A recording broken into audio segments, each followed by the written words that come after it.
Jana a guest? She needs to be put as a participant, I think. I don't know why it's labeled that way, but it looks like she's.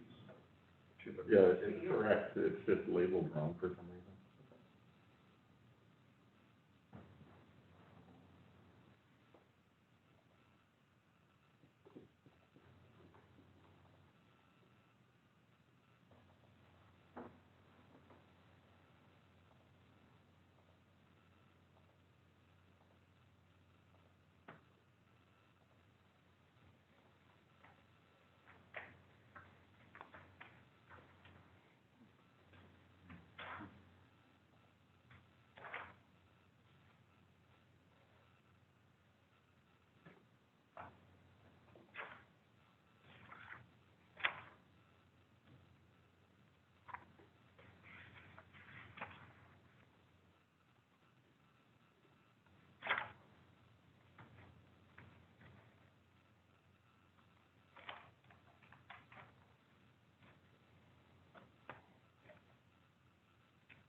It looks like it's slowed down a little bit. Should we go ahead and start? We can go ahead and start. Okay, so we'll call this meeting of the Board of Education for the City Schools of Decatur to order. It's January 12, 6:35, and we have 3 members present here at the Wilson Center, and Tasha White and Janet Johnson Davis are present. We'll begin with a moment of silence.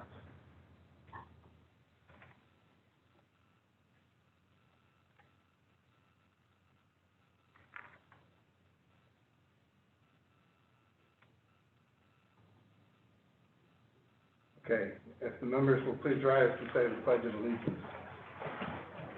Pledge of Allegiance to the flag of the United States of America and to the republic for which it stands, one nation, under God, indivisible, with liberty and justice for all. And our first order of business today is the election of officers, new officers for the board. Yeah. And for that, we'll turn it over to David to run this part of the meeting. All right, thank you. So always an exciting time of the year to talk about our board officers. So the first thing that we'll do is open up the floor for any nominations for the position of board chair. I will nominate Tasha White. Right, Patricia White has been nominated. Any other nominations? Okay, hearing none, we'll just do a all in favor vote. So all in favor of Tasha White as board chair, please say aye. Aye. Aye. Aye. All right, it's unanimous. Congratulations, Ms. White, new board chair. I'll open up nominations for the office of vice chair. Are there any nominations? I nominate Heather Tell. Okay, there's a nomination for Heather Tell. Are there any other nominations? Okay, hearing none, we can do an aye vote again. All in favor of Heather Tell as vice chair of the board, please say aye. Aye. Aye. Right, it's unanimous. Very good. Congratulations, Ms. Tell, on vice chair. So we have, that concludes our election of board officers. We should do it that way every time. That was really fast. So Ms. White as chair and Ms. Tell as vice chair. So I think we still should do a round of applause even though we're virtual. So congratulations. Excellent. All right, so that's all that we need to do. I think, Ms. White, am I correct that you had requested for Lewis to go ahead and run the rest of this meeting? Is that accurate? Yes, correct. I just wanted to say thank you to the board for accepting me as your chair. I'm really looking forward to sitting in this seat.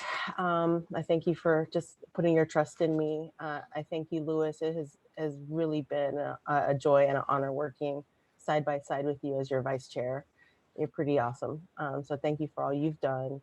And Heather, I completely and totally look forward to working with you side by side as well. Unfortunately, to everyone on the call, the reason why I'm not in the board meeting today is because I have COVID, and I I'm not feeling all that well. And so if I talk too long, I get winded and lightheaded. And so I'm experiencing some symptoms. And so I think it's just best for the meeting that Lewis continue to lead this one so that you have the best one last time before I take over in February. And excuse me if you see my face disappear at times, but I am still here. Thanks, guys. Thank you. I just want to say I look forward to serving with you, Tasha, as chair, and also thank you, Lewis, for your several years of being chair, and to you, Tasha, for being vice chair for a couple of years as well. So really appreciate both of you. And thank you both. I'll say it's been a privilege to serve as the chair for the last couple of years, and I have thoroughly enjoyed doing it, and I've enjoyed working with this group, and it really is a good group. And I feel very good about this transition because I feel very good about the cooperation and collaboration that we've achieved here, and watching Tasha over the past couple of years. There's absolutely no doubt that, onward. So you're going to do great, and I'll do whatever I can to help, but you're not going to need it. So thank you for stepping up. And with that, I guess, onward. Yes. Well, I mean, I should definitely say thank you, Lewis, for being a chair. I mean, you said out loud that you called yourself and us volunteers, and got fussed at publicly for it. And the amount of time that you put in for this city and this school behind the scenes, and your legal advice and the stuff that you do that I've learned over the last 6 months is awe-inspiring as a civil servant. And Jane and I, who are new to the board, talk about it a couple of times where she now will be like, well, I guess we got to ask Lewis. And I think it frustrates her sometimes that we have to ask Lewis to figure it out. And we probably look forward to asking Tasha. You have big shoes to fill to figure it out. And this city owes you a lot more than you ever tell, because 90% of the things you handle. And we don't discuss the things we agree about, right? So like we'll send emails like, we all want schools to open, we all want priorities of kids, we all really want to spend as much money as we can on these teachers, make them the highest paid, best teacher, and we don't discuss those things. And often that's a disservice to you and how awesome you are as a man and a human and a lawyer, and thank you. That's awesome. Thank you, James. Yeah. And I'm just thankful, Jane, I don't have to call you anymore, so. James, you don't need to speak for me. I don't normally do it. I felt that was maybe one time I could. Thanks, Lewis. Thanks for your service. Okay, onward.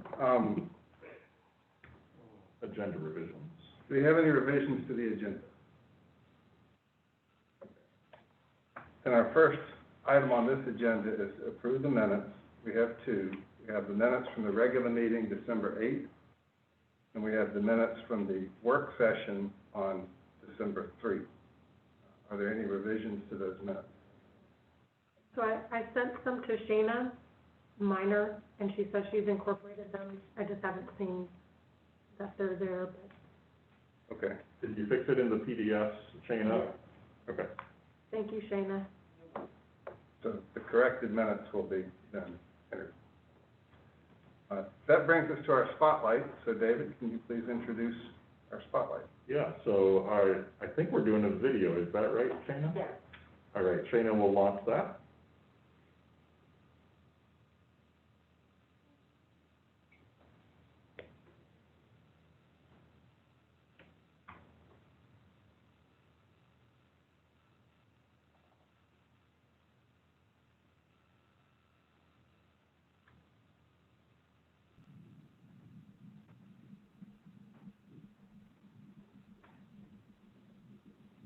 Greg Wiseman here, principal of Renfro Middle School, happy to present to you tonight our equity efforts for the 2020-2021. Greg Wiseman here, principal of Renfro Middle School. Present here. Happy to present to you tonight now our equity efforts for the 2000. So I'd like to divide this presentation into three. Good evening.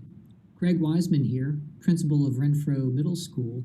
Happy to present to you tonight our equity efforts for the 2020-2021 school year. I am going to go ahead and hit present here and start this presentation now.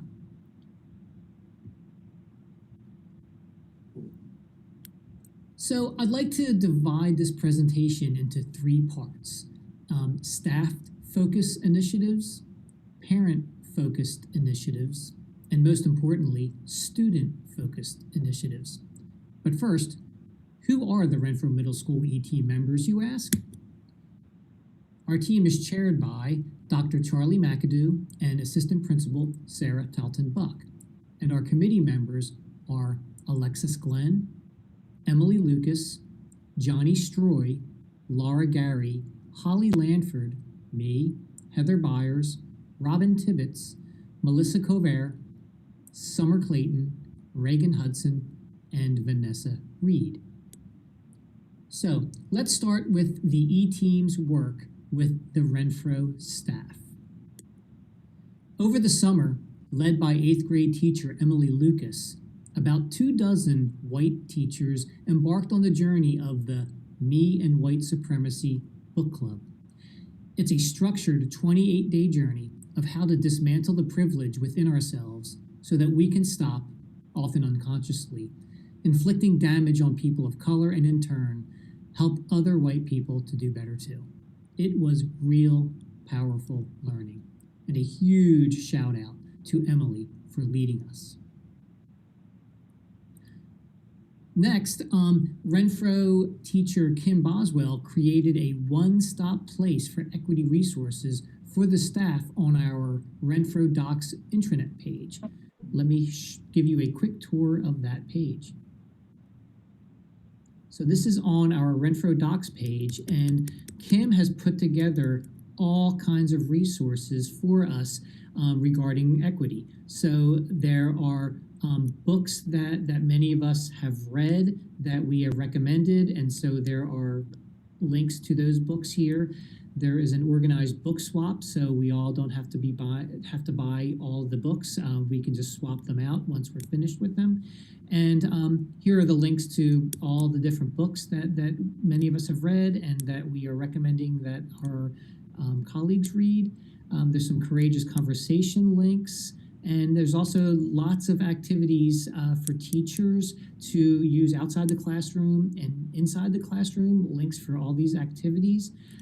Also, we have links to different podcasts that many of us have recommended, as well as videos and other resources and things abound. So it's just a one-stop shop for all things equity that is at the fingertips to our teachers.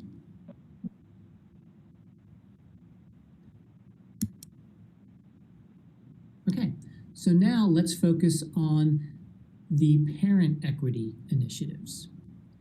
The Renfro PTA voted over the summer to create the Renfro PTA Equity and Diversity Committee that is chaired by Kimberly Weaver and Kimberly Leaks, affectionately known collectively as the Kimberlys.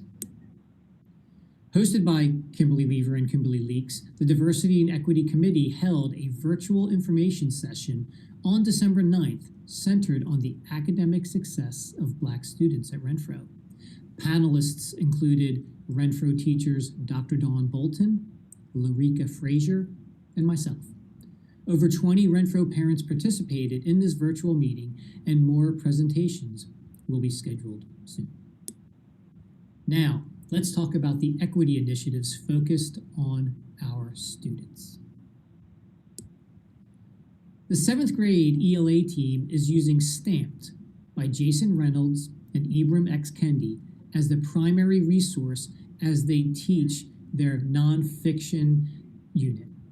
Purchasing these books was a collaboration between Pearl McHaney, who's the professor of Southern Literature at Georgia State, myself, the Decatur Education Foundation, and the Hatchet Book Group, the publishers who provided a 55% discount since we were giving these books to the students.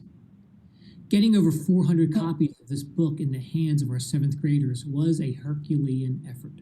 The 7th grade ELA team set up outside the school and gave them out in true drive-through fashion, while others were delivered directly to the students' homes. Dr. Marianne Banks and the 7th grade ELA team and 7th grade assistant principal Sarah Telton-Buck collaborated to create meaningful learning experiences for our students using this book. Here are a few short reviews of Stamped. Reynolds and Kendi eloquently challenge the common narrative attached to U.S. history. Will undoubtedly leave a lasting impact. Highly recommended. From the School Library Journal. Told impressively, economically, loaded with historical details that connect clearly to current experiences and bolstered with suggested reading and listening selected specifically for young readers. From Publishers Weekly. Lastly, required reading for everyone, especially those invested in the future of young people in America. From Booklist. The 8th grade ELA team knew that they needed a more diverse representation of characters and authors in their curriculum. They knew it is essential to incorporate stories that show Black, Indigenous people of color in a positive and influential light, not just as a victim of society's systemic racism. For the upcoming science fiction unit, the 8th grade ELA team will incorporate the book Binti by Nnedi Okorafor, winner of the Hugo and Nebula Awards of Science Fiction Writing, and Shuri, written by Georgia native Nick Stone and connected to the popular Black Panther series. These works are valuable additions to our curricular resources. Thanks again to the DEF for their support in this effort as well. 8th graders will also have a virtual field trip to the Alliance Theater to view Sit-In, written by Atlanta's best-selling author, playwright, and civil rights activist Pearl Cleage. This original animated short celebrates the power of youth to change history, where 3 friends learn about the sit-ins of the civil rights era and powerfully apply those lessons to issues they, and we all, face today. Afterward, the 8th grade team will organize a virtual symposium for the students to participate in, involving a panel of community professionals and organizations. COVID will not put a damper on Renfro's Black History Month celebrations. Let's hear from Dr. McAdoo. What's up, Renfro Middle School family? My name is Dr. McAdoo, and I have an exciting opportunity I want to let you know about. In the month of February 2021, we will be celebrating Black History Month. We want you to read all of the details on this slide and fill out the form. So if you want to be a part of it, go ahead, fill the form out, and we will keep you posted with more details. So, see you later. Peace. Thank you, Dr. McAdoo. So this year's Black History Month celebrations will include an African American wax museum, the African American read-in during ELA classes on Friday, February 26th, the morning bow wow read-alouds where students will read text from African American authors, and a virtual book fair in collaboration with Brave and Kind Bookstore just down the street. Brave and Kind is going to curate a list of middle school books, middle grade books by Black authors as a suggested reading list. One other initiative for some of our 7th and 8th graders are involved in is the Art for People project, being led by Fanta High and the Beacon Hill Black Alliance for Human Rights. Art for the People is a social justice art project which will support the development of those seeking to be anti-racist and for all those desiring to engage in a community dialogue on structural racism for the betterment of our community and in support of the Black community. Thank you. Thanks for this opportunity.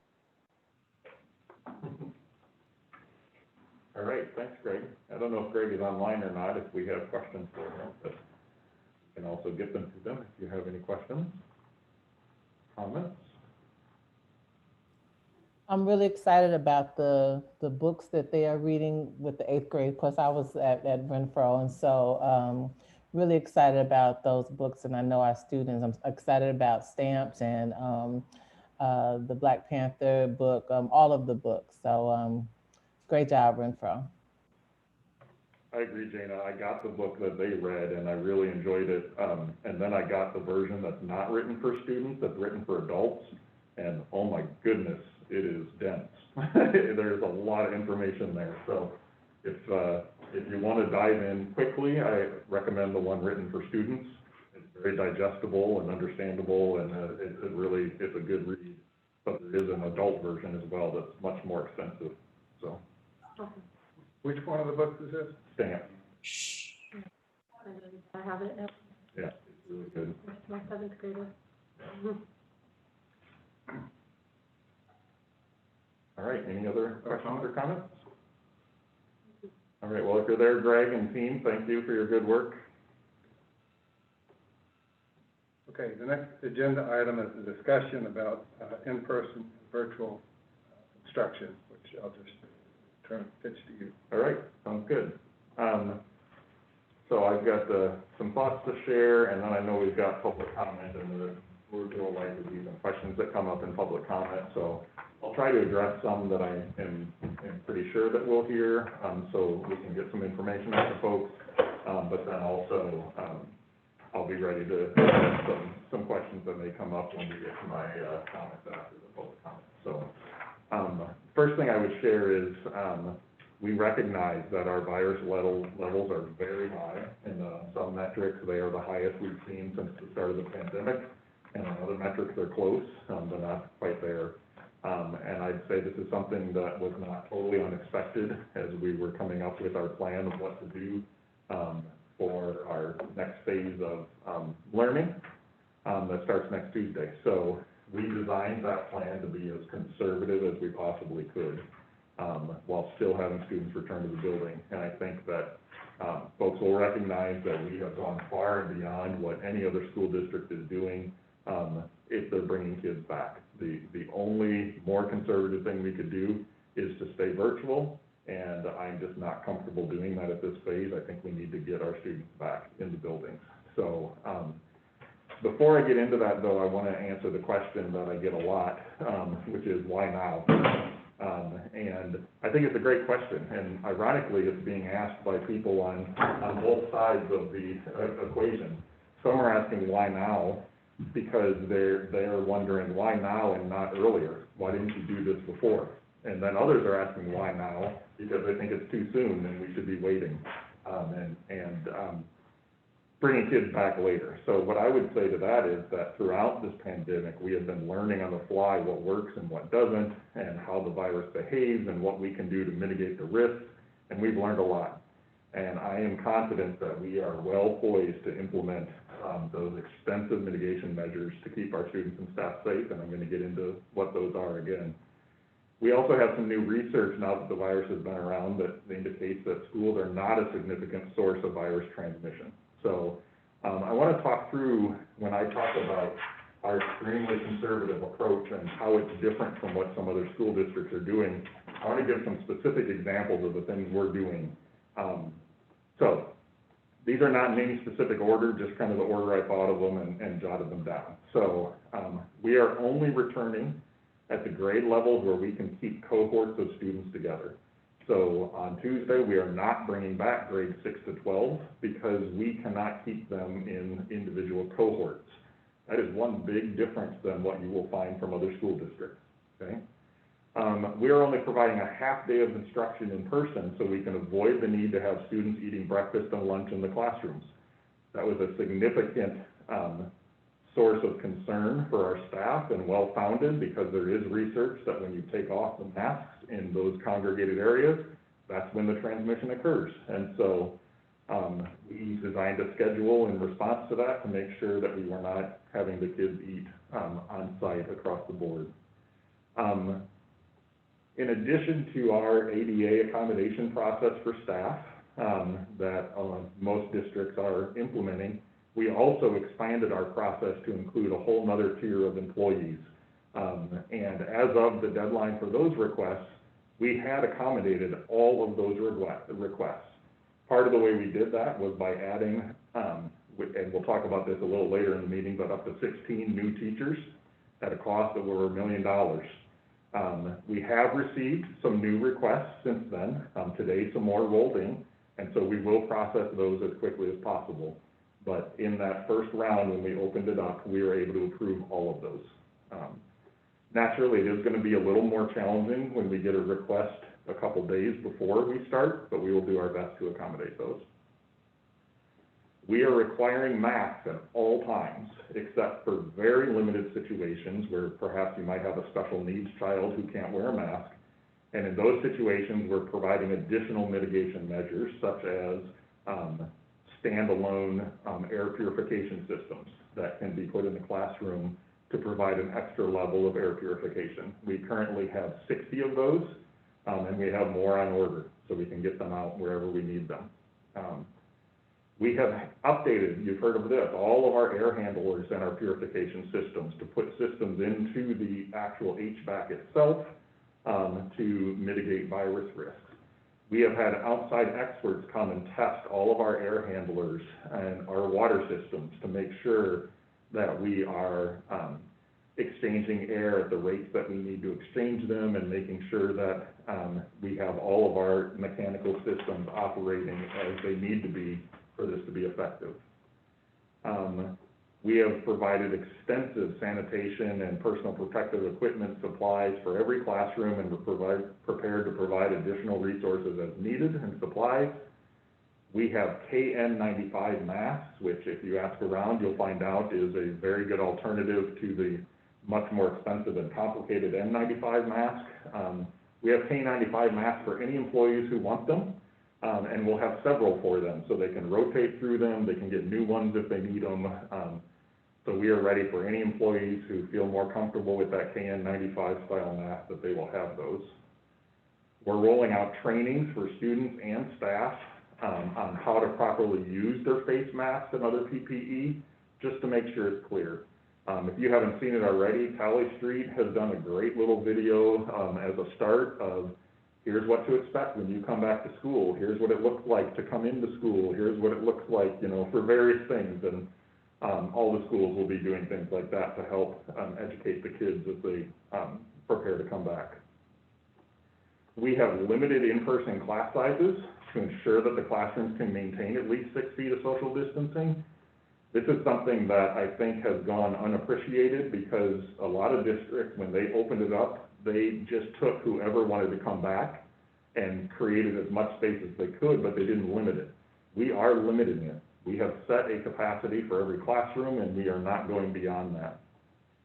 We have also created checklists to allow us to audit the implementation of our mitigation measures.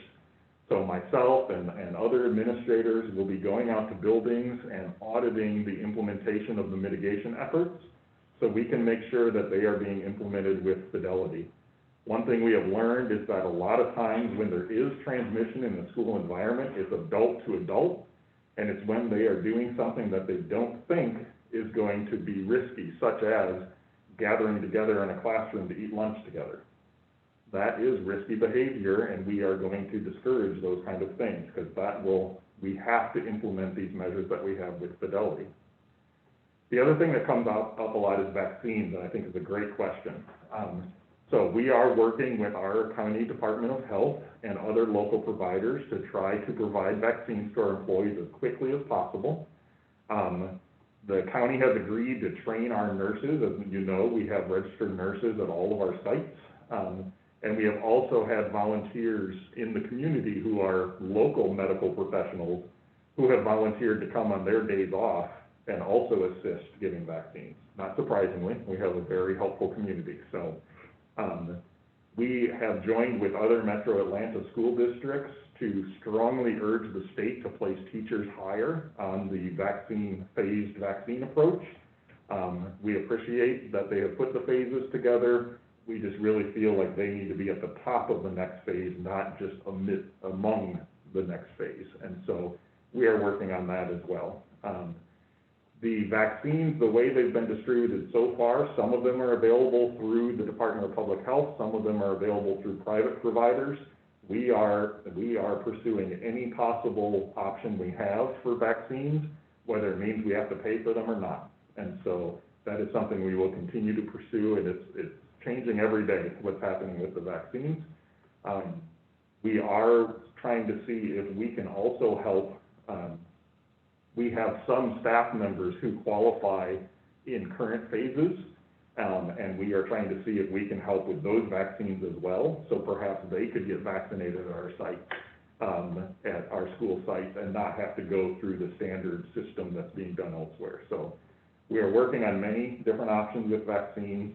Some folks will wonder, why are they able to do it in other counties and not here? We're all working with different boards of health, and they all have different processes and procedures, and so we are doing the best to work with our Board of Health, and they have been open to that collaboration, which I really appreciate. So that is ongoing. So in short, there are a lot of details that we could go into, and I'm happy to talk about whatever details we want to talk about. If I've missed anything, please don't hesitate to bring it up. But we do plan to move forward with our plan, as we've discussed at the December board meeting.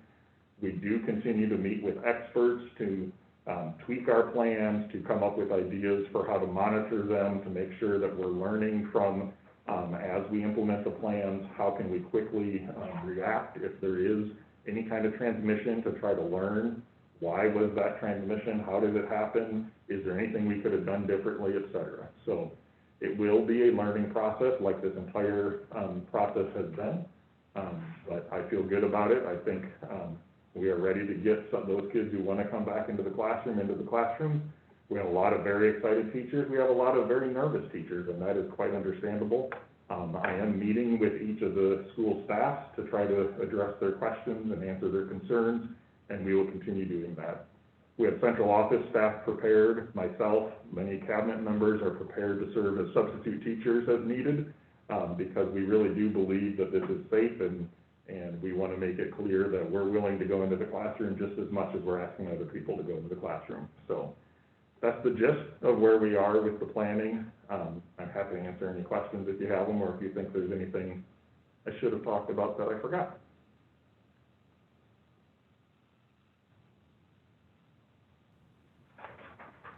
Well, I will jump in. I'm disappointed that we are going at this time when the numbers are higher than they've ever been. Definitely when we closed schools in March. In DeKalb County, we are number 4 in the state in terms of being one of Georgia's top 5 counties with the greatest number of confirmed cases. To go back without metrics and to not have anything to guide our decision as to when it's too dangerous and that we need to close is frightening for me, particularly the metric in terms of hospital beds. And the train is coming past my house. I'll try to hurry. Okay. And so in terms of the hospital beds, the hospitals that are closest to us, Emory Hillendale, Emory Decatur, and Emory University, in terms of the National Emergency Department overcrowding score is severe for all 3 of those. The hospitals that our community members, that our staff members would likely need to go to if they needed care are all labeled as severe right now. And so to go back now, when statewide, well, in terms of the city, the Atlanta metro area, we're at 88% use of hospital beds. And so we are reaching capacity across the state, but right here at the hospitals closest to us. And so, you know, the studies that I know you sent us a study the other day, and there's some things that I question about it. But they say there's a lower risk for students, but that's not no risk. None of the mitigation efforts are 100%. Teachers will get sick, staff members will get sick. And my concern is that they will not be able to go to our local hospital to get the care that they need.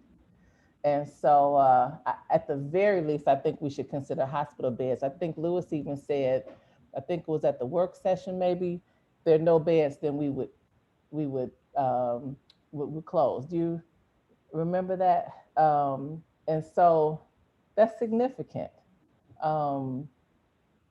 And so I don't want anything to happen to anyone, our students or our staff. And I definitely don't want them to not get the quality care that they would be able to get under normal circumstances. And I just wish the district could take that into consideration.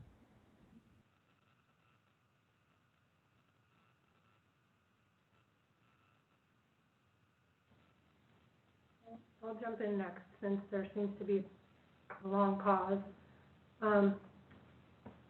I want to thank Dr. Duty, and I want to thank your staff and the COVID-19 Stakeholder Planning Committee and the Teacher Advisory Committee for all of your hard work in preparing our reentry plan. You've done tremendous work, and you deserve a lot of credit for having reinvented what school looks like this year, and for your continued efforts to get us through this difficult time. I want to thank my fellow board members, and I appreciate each and every one of you and your contributions to this board. And while we don't always agree, I think it's significant that we're able to respectfully state our opinions and have open and frank conversations for the benefit of the community. I think the fact that we are not in 100% agreement is no surprise, just considering how divided our community is on this. And we all have received, as board members, and David, the superintendent, and his staff, hundreds of emails. And, you know, we read one that is very passionate for one thing, and there are very good points in that, and I can agree with many of those things. And then I go to the next email, and it's, you know, 180 degrees, wanting to do something different, yet also with very good points and really good, you know, really good information and I think reasonable concerns. So it's not easy to navigate this, but I do support Dr. Duty and his staff with this plan because I know that every effort has been made to thoroughly address the educational needs of our students and to implement extensive mitigation measures. And, you know, the American Academy of Pediatrics has said that schools have not been the significant driver of COVID in their communities when they take safety precautions. And we continue to see that positivity rates in schools are much, much lower, even when we're in communities with significant spread. And there's a lot of evidence to support that. So I won't be long-winded, but I do want to just say that I do appreciate all the hard work that's gone into this. And I feel comfortable that we've not just implemented the top basic 5 mitigation recommendations. The CDC put forth 17, 5 that they said you should do, and 12 that you should do if you can. And we've done all 17 and then some. And we've also learned from the American Academy of Pediatrics that they've suggested having different thresholds for different age groups and exceptions for students with learning and developmental disabilities. And we've learned that there are some, from the American Academy of Pediatrics also says that it's not likely to see spread from these youngest kids. And they also are the ones that I think have had the hardest time, many of them, with virtual learning. And so the fact that, we are not fully opening now, we are carefully, surgically, partially, conservatively opening K through 5. And I think there's a big difference there. I think we have taken every possible mitigation strategy, and I think our schools will probably be the safest place in the city. And so, not without careful consideration and a lot of thought and care, I'm sure, as from every single board member and David and his staff. I mean, it's incredible the thousands of hours, literally, that have been poured into this. We all have the concern for the well-being, health and safety, mental and physical of our students and staff in mind. And so it's not without careful consideration that I support the plan to reopen.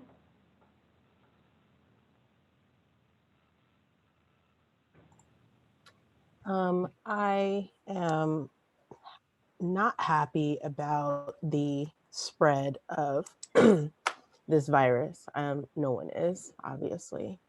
And I wish that the numbers in our county were better. At the same time, I am happy about a few things and things that I know that we are implementing that other school districts have not.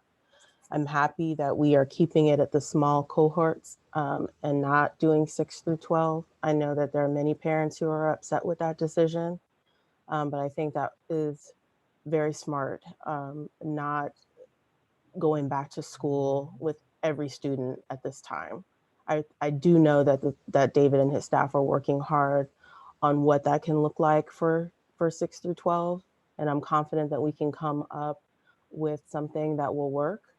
But at the same time, I'm happy that we're not, that we're keeping it with the small cohorts. I'm happy with the half a day and the kids not eating at the schools.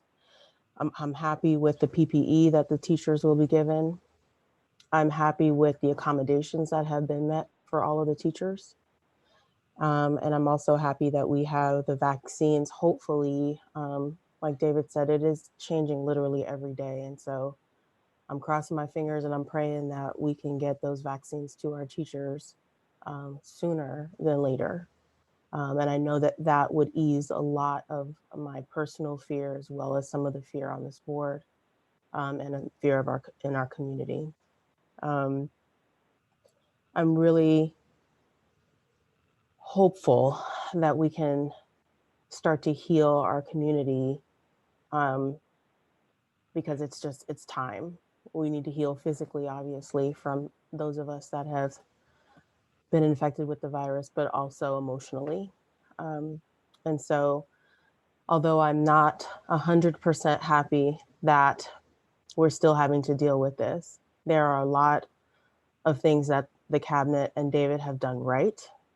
They have followed guidelines that have been recommended over and over and over again. And so I stand by David. I stand by his team. And I'm hopeful that we will continue to see that this is being done with fidelity. And if at any time we see that it's not, or if at any time we hear a complaint or see something, that we do something about it in order to keep our teachers and our staff and our students safe. And I do know that that is at the forefront of what David and his team want to do, especially and as well as the board.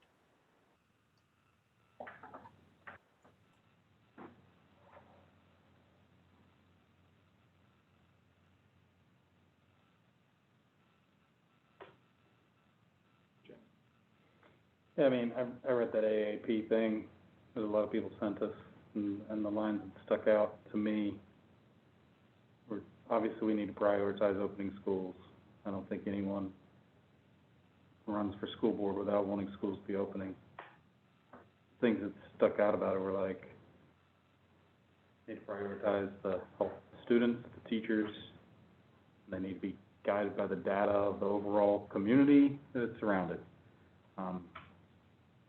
You know, that the community needs to be controlled. We get lots of emails that are like, man, bars should be closed. You know, I don't know about that. I do, having gone over it with you all, Tasha, you're right on. I feel very confident in the mitigating stuff we have in place. I want to communicate to every teacher, every staff member, and if you don't feel that you have the PPE, speak to your principal, speak to the person that you have in place, speak up that you want the cleaning supplies. If you haven't put in your request that you don't want to be in the building, put it in, you know. I've heard David say repeatedly, he and his staff are going to do their best to honor and work and make sure that those teachers and people are able to have that recognized. And to me, that's what I've been begging for. The thing that I'm upset about, I do wish we had a metric, because the hardest part, and I've said this at the last 3 meetings, is I would have liked as a parent to have looked at the numbers and said, oh, they're going up, we're probably going to close, and I could predict and tell that. As a teacher, I would like to have known and to have seen that. I think not putting one of those in place is a mistake. I think it's a very bad mistake, because I think it provides a lot of safety. I've used the analogy before of a speed limit. It lets you know where other people are going to go and that sort of stuff. I'm also, if I could just kind of ask questions. Dave, you answered the vaccination one, and I think that's great. I mean, could you, when do we shut down? So other schools have in place kind of like we shut down the school for X number of days, or a classroom for X number of days when that happens. And I've read it somewhere, but do you mind kind of like speaking to that? Yeah, so we outlined that in our COVID manual, the facilities manual. So for instance, let's say that there is a known case within a given classroom, and through contact tracing, we determine that we need to quarantine that classroom. So that classroom will be moved virtual during that quarantine period. If the teacher is not ill and is able to deliver instruction, he or she will continue doing that, but doing it virtually. Okay. If that teacher is ill, then we will have a substitute teacher step in and deliver that instruction. If you have a case within a classroom, let's say a student has an exposure outside of school maybe, and so they have to quarantine, but it's not related to the rest of their class, but they were an in-person student, that child will continue virtually during their quarantine period, and the teacher will either provide some asynchronous materials, or they may loop them in with the technology in the room. It will really be up to the teacher what works best for their given situation if something like that happens. If a teacher has to quarantine but the rest of the class doesn't, we will put in a teacher into the classroom to handle the management of the classroom itself. If that teacher is well enough to teach, they will do that remotely with the support of the teacher who's in the classroom. If they're not well enough to teach, then the person in the classroom, we will put a substitute teacher there to deliver the instruction. So, and I do not remember these off the top of my head, we can pull them up, but if there are, I believe our current standard is if there are 2 unrelated cases in a school and we can't determine the relationship between them, that is when you start talking about shutting down the whole school until you can figure out how that transmission occurred, to make sure that there's not something that you've missed. I would have to double check that. It's been a while since I looked at that one. But so it's internal information is what we're looking at in terms of when to shut down classrooms or school systems. We are continuing with all of our notification methods that we've had in place for, I can't remember, since October or September, whenever that was. So if a student or staff member is exposed and we identify that through the contact tracing, they will be contacted, or their parent will be contacted in the case of a student, to make sure they know that there was an exposure and they'll need to quarantine. We also notify the entire school population when there is a case that's internal, so that those who are not having to quarantine still know that there was something that had to be quarantined, so they don't have to wonder what's happening and not. And we're posting all of those on the website in the dashboard to make sure people can track, as well as us, to see if there's any patterns that are happening or what the extent is of quarantine. Does that answer your? That does. I'll read through what I have written down, I may circle back around to that one. To speak to Jana's point, is there a place where hospitals between now and vaccination get rolled out are so overwhelmed where we would consider shutting down? If the director of DeKalb Medical calls and says, we've got nothing, David. I think it's a good question. It came up in the staff meeting at Tally today as well. I think that while we have not set any specific metric numbers, we are still looking at all of the metrics, and it is something that we are talking about. So I could foresee a situation where it just becomes dire, and we do say, hey, we think that we're contributing to that if we're in that situation, and therefore we need to go virtual. But it is quite possible that us being in school is actually helping, not hurting. And so I would need to see evidence of both things happening, that we are contributing to the issues in the hospitals as well as there being an issue in the hospitals. So I do think it's not as easy as just setting a specific number, but it is something we're looking at all the time. And I will get a communication from an ER doctor saying, hey, it's crazy, you can't open, and I'll get it from another one saying, hey, we're doing all right, right? Like, we're managing, yeah, it's a little crazy, but it's okay. So it's all of our information we're getting contrary perspectives from many different people, and that's where our challenge has been. So I would say, while I don't think we need to set a number, it is something that all of the data we continue to look at. Okay, that's helpful. On the people we reached out to about choice and the Trey, I sent an email to you today. It was kind of brought up. The asterisk on there that just kind of go. Oh, I need to speak up. Sorry. A lot of people didn't respond. Was that because a lot of people weren't asked? Well, grade 6-12. So some people responded for 6-12 just because they knew an answer, but okay. The majority of those who responded were in up through 5th grade. Okay, but we got an answer to Correct. So everyone. if somebody had not responded, the schools contacted them. Okay, great. I missed that, and we had asked last time. I appreciate that. And then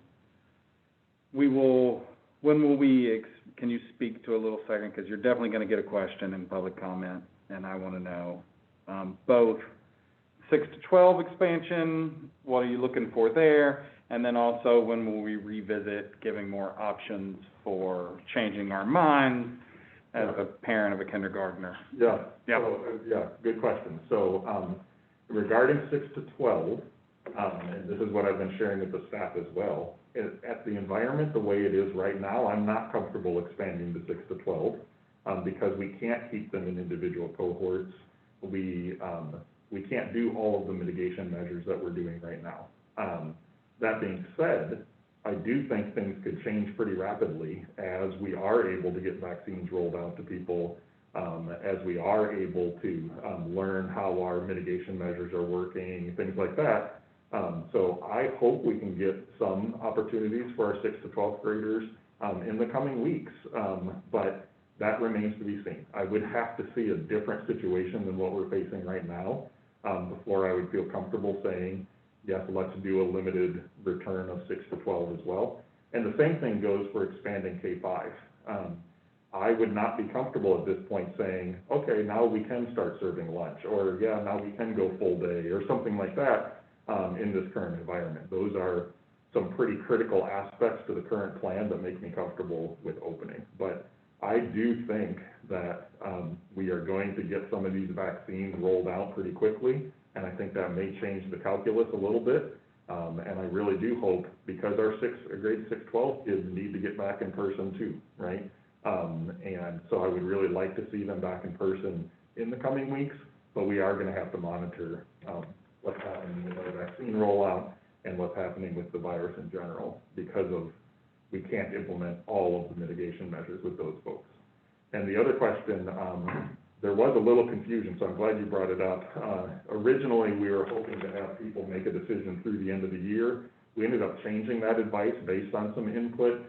So the actual communication that went out later was, we're asking you to commit through spring break, or through when we make some other major change. And so the way I think about it is kind of like what happens with your health insurance, right? You can, there's certain open enrollment periods when you can change your mind for health insurance through your employer, and then there's also these qualifying events, right?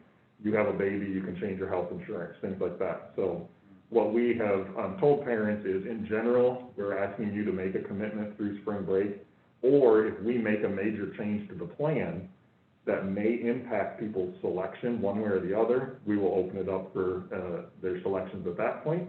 And then also, things are gonna come up with people, right? Someone loses a job, or somebody has to move, or whatever. And so we do encourage families to talk to their principal if they have to make some change that was from some unexpected. So we recognize things come up and things do change, so we will do our best to work with families in those situations. Good.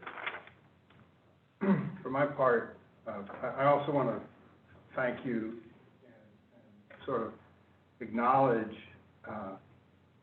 how incredibly difficult, this has been. And so when we asked you to be our superintendent, we thought that you were going to primarily direct the school and figure out how to educate kids. And we didn't ask on your resume if you'd ever managed a pandemic and if you'd taken some courses in epidemiology. And I mean, this has been incredibly hard. And I mean hard, like brutal.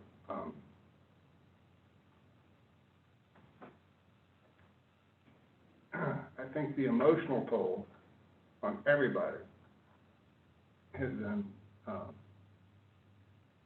heavy.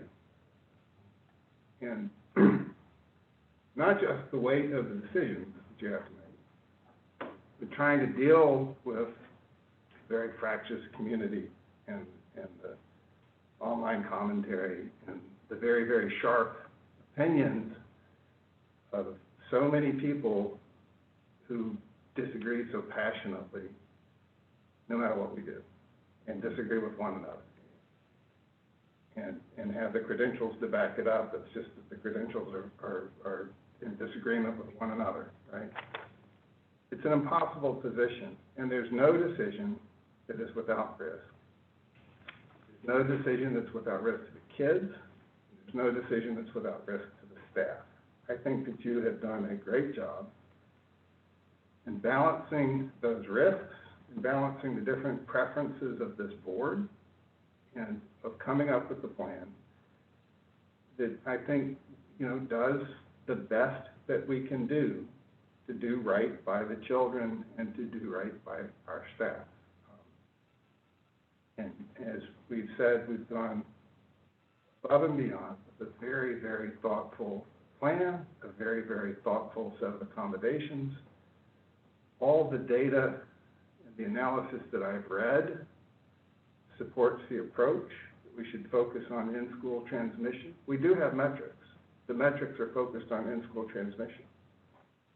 And the data that I've read and the experience of schools says that that's a wise approach. And that we have a mitigation strategy that is designed to keep children and staff safe, even in the face of very high community spread. So the data to date says that we should be able to do this, but we're not going in without trepidation, right? I think everybody is apprehensive about it, and what it means, I think, is two things. One is that your approach, that we need to be absolutely on top of the incidents, the cases. We cannot let this be a situation where we failed to respond in time, and we failed to do the tracing, and we failed to do the lockdown. The lockdown needed to happen. That can't be us.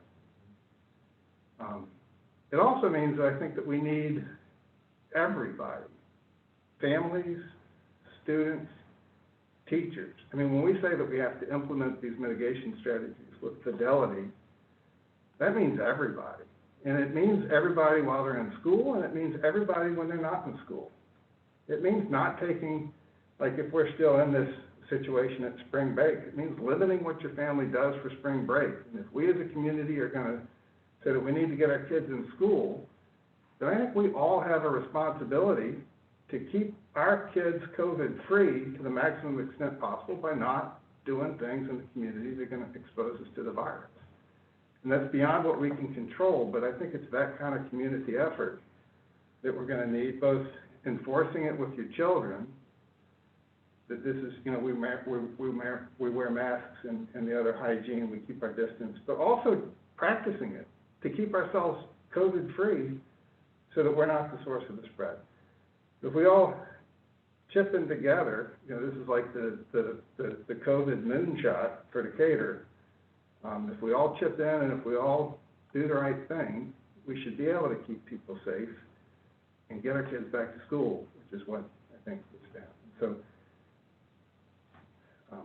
that's my thought on it. The one extra thing I'd say is that in response to your question, Jana, I definitely agree that we need to be sensitive, attentive to, aware of, you know, hospital capacity.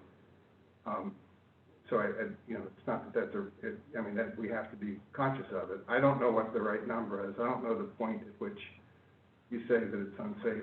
I thought that your answer was a good one, which is, you know, we're going to be looking at that, absolutely. It's just that we haven't set numbers in advance for when you call it. I think that's you know, you've got, it's an indicator. We're going to continue to monitor it and respond appropriately. So that's my piece. I think it's time now to turn to public comment. Am I right? Yes. Okay. Any other thoughts? Before we move to public comment, first I want to say that first I'd like someone to explain to people how to sign up for public comment. I've never known how you do that. And so before I've got a little piece before we go to it, but can we have a little interlude, an explanation? Let me know when you want. You can do it. No? Yeah. So if you go to the primary page where you find the board agenda and the connection information and all of that, if you go down to the item that says public comment, there's a link to a public comment form that you can click and fill out. Okay. Before we go to public comment, I would like to remind each of you that our board rules and also just common courtesy is that it prohibits speaking directly to members of the board. The comment period is an opportunity to address the board as a whole about matters of importance to the board and the district as a whole. If anyone begins to call out individual members, we will shut your microphone and terminate the comment period. The same applies generally to not calling out or naming individual students and not naming individual employees of the district. I think the reasons for that are obvious. If you have issues about specific people within the organization, there are other channels to surface those complaints, to have those discussions, but it's not for public comment during the board meeting, and our rules prohibit it. So if anyone during the comment period crosses a line, I might ask Shana to give the shepherd's hook, and we're trying to decide who's going to give the hook. They're pointing at each other. And so we might pause. And have a discussion and bring you back if we decide that things are okay. But if that happens, that's what's happening. I appreciate you bearing with me or with us. With that, we'll turn it over. I think that Shana has the list. Shana will run it. Yep. Okay. No. Okay, to start out, the first person is Reverend Robinson, Elliot Robinson.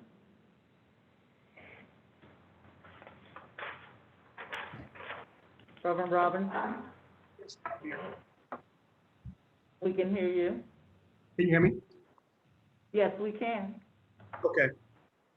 City of Decatur says vision, we will build the foundation for all children to do their best, achieve their dreams, and make the world a better place.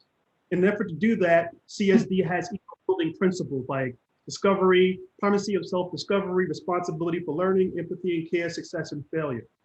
These were some of the foundation building blocks of CSD education when my wife and I moved here in 2003. They set a standard and expectation for everyone because of the infusion of expeditionary learning. However, it was more than a slogan. It was a culture, a top-down belief system that weaved its way back up. And one of the most beautiful things about it was the blending of learning between students of all learning abilities, moved together into one classroom so that they could learn from one another.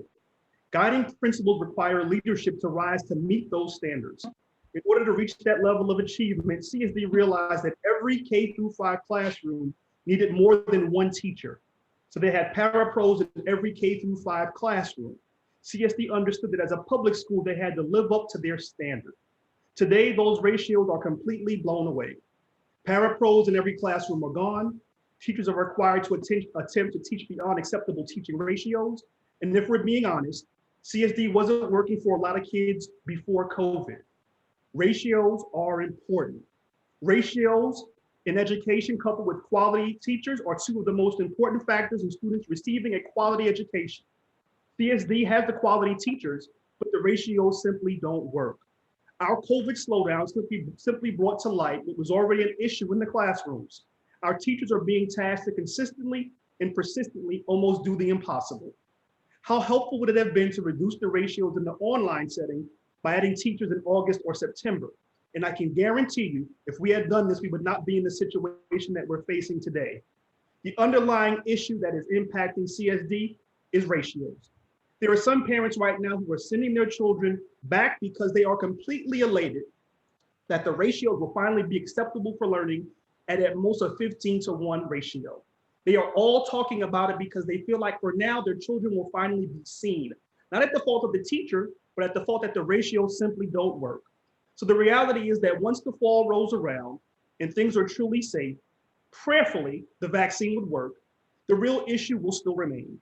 CSD's ratios do not allow teachers to maximize their gifts and talents, but bear the brunt of a system that is not designed for them to succeed and our children to be their best, achieve their dreams, and make the world a better place. We are consistently and persistently not best supporting our teachers because we refuse to accept the fact that we're asking them to do what simply cannot be done for all of our children to have their best. Thank you so much. Thank you. Next is Ms. Susan Camp.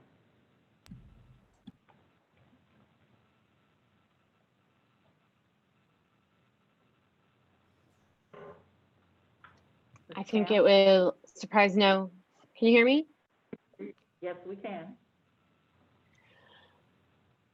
I think it will surprise no one to hear how really disappointed I am. This plan is focused on a reopen that brings back a minority of students in number, and it was open to whoever wanted to be. We did not prioritize the kids who really needed to be back in the classroom, and we're doing that at the sacrifice of virtual learning. And I couldn't be more disappointed that when even Pro offered all of the arguments that laid out just how inequitable this plan is, you have chosen to ignore it. I'm disappointed that you didn't even take into account the new variant strain that's already in Georgia that has blown up in the UK amid massive lockdowns. It's twice as contagious, and your mitigation efforts aren't designed for that. I'm disappointed to see how you're interpreting these studies and leaving out the key details of community spread matters. It really matters. Go read that AAP recommendation again. Go read that Iceland study again. Go read the Head Start study again. It matters when community spread is high, and to think that it doesn't is delusional. So I want to know how many teacher deaths or staff deaths are acceptable for you? Because for me, it's 0. Or chronic illness, it's 0. And I will hold you accountable for that. And you should be accountable for that. This is unprecedented. Of course, companies are denying workers' compensation claims for COVID, but it's unprecedented and it hasn't gone to trial. And I think that you've also been sent articles to show that when this all shakes out at the end, you choosing to open when community spread is high, there's a variant, there's a vaccine on the line, and you're just going to ignore all of the safety concerns that your teachers and your families have, and you're going to push through with this anyway, you're on the wrong side of it. You're on the wrong side of it for a small minority of people. And I haven't even heard you address the reserves issue. Like, where is this money coming from? Aren't our reserves about to be completely depleted? And to benefit whom? And then now we're not going to be able to remediate learning losses for the vast majority of kids that have been forced to remain virtual. You have not even addressed the key issues of this situation. You've just reiterated the same things that you have been saying for a month, and you're echoing the staunchest supporters for a return to learning face-to-face at any cost. And I'm not satisfied, and I know you know this is not the last that you will be hearing from me. Thank you. Thank you, Ms. Camp. Next up is Josiah Burnett.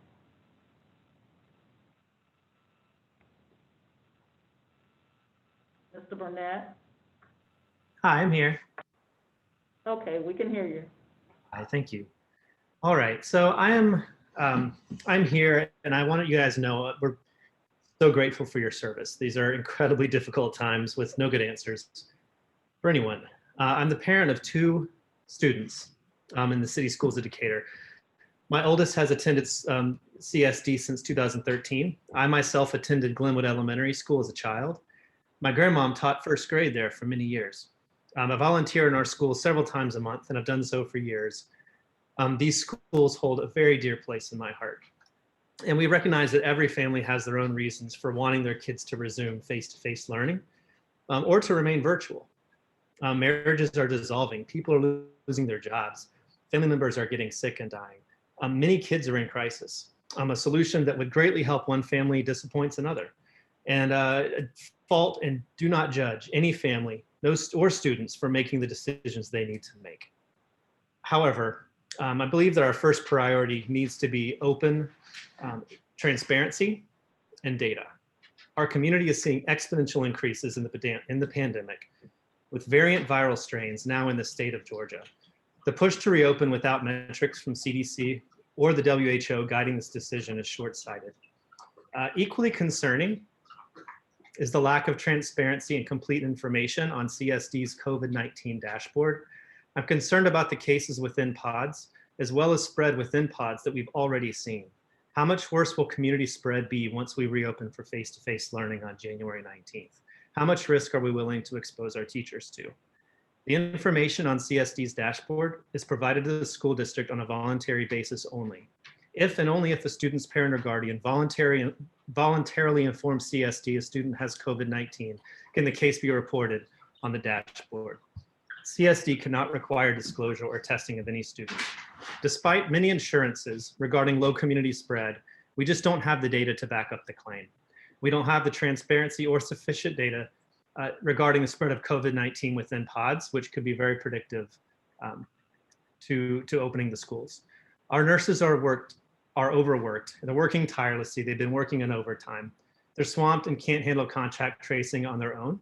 And we're very concerned about the available resources for what could be an explosion of cases.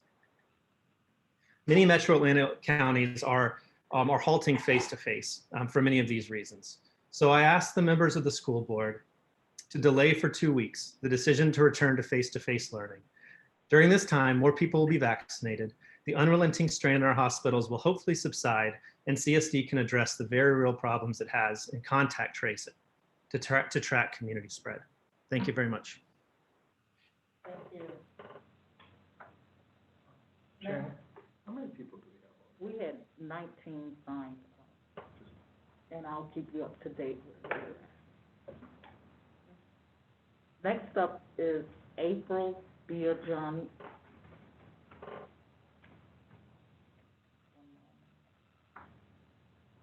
I believe April is under Mark's name. I'm here. Okay, April, we can hear you. Once again, I am going to highlight my concerns tonight. The CSD is not taking into account and that is not having proper PPE or supplies for your most vulnerable staff who has been in this building since August. The 0 to 3 program was not prepared for a sudden return in October. This includes the HVAC system that they came to that was broken, the lack of disinfectant spray that they ran out of in the first week, the lack of masks, face shields, eye protection, and the real need for hazard pay. To hear that the district is asking that our lowest paid staff provide their own masks this week, when I see thousands of dollars being spent on pine straw, is outrageous. We gave you recommendations from our employee subcommittee. We gave you recommendations from the mitigations team. And this was to make sure that this staff was properly secured and protected. Your majority minority staff feel disposable and uncared for. When I heard about the need of basic items at the 0 to 3 level and I wrote to you about it, you called the teachers liars instead of taking accountability. When the high school cafeteria was closed on Friday, that came in contact with COVID and were asked to leave, it didn't stop y'all from asking the other nutritional staff to go into that building without it being disinfected. You're putting their lives at risk. That building, no one should have been in for at least 24 hours before it got fogged, much less to ask other low-paid staff to go into that building where there were COVID cases. You are not following mitigation properly now. This is not acceptable. No one should be even sanitizing these places. And oh God, never mind. These are basic CDC protocols that are not being followed. You say that you have KN95 masks, superintendent, yet the nutrition staff in the Fraser Center were told to purchase their own this week. Why is that?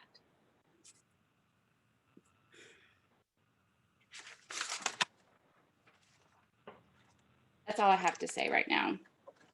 I'll be following up with more details. Thank you. Next up is Elizabeth Ingram. Ms. Ingram, I'm here. we can hear you. Go ahead. Thank you for allowing me to speak, and I'm so sorry to hear of one of the board members' COVID diagnosis.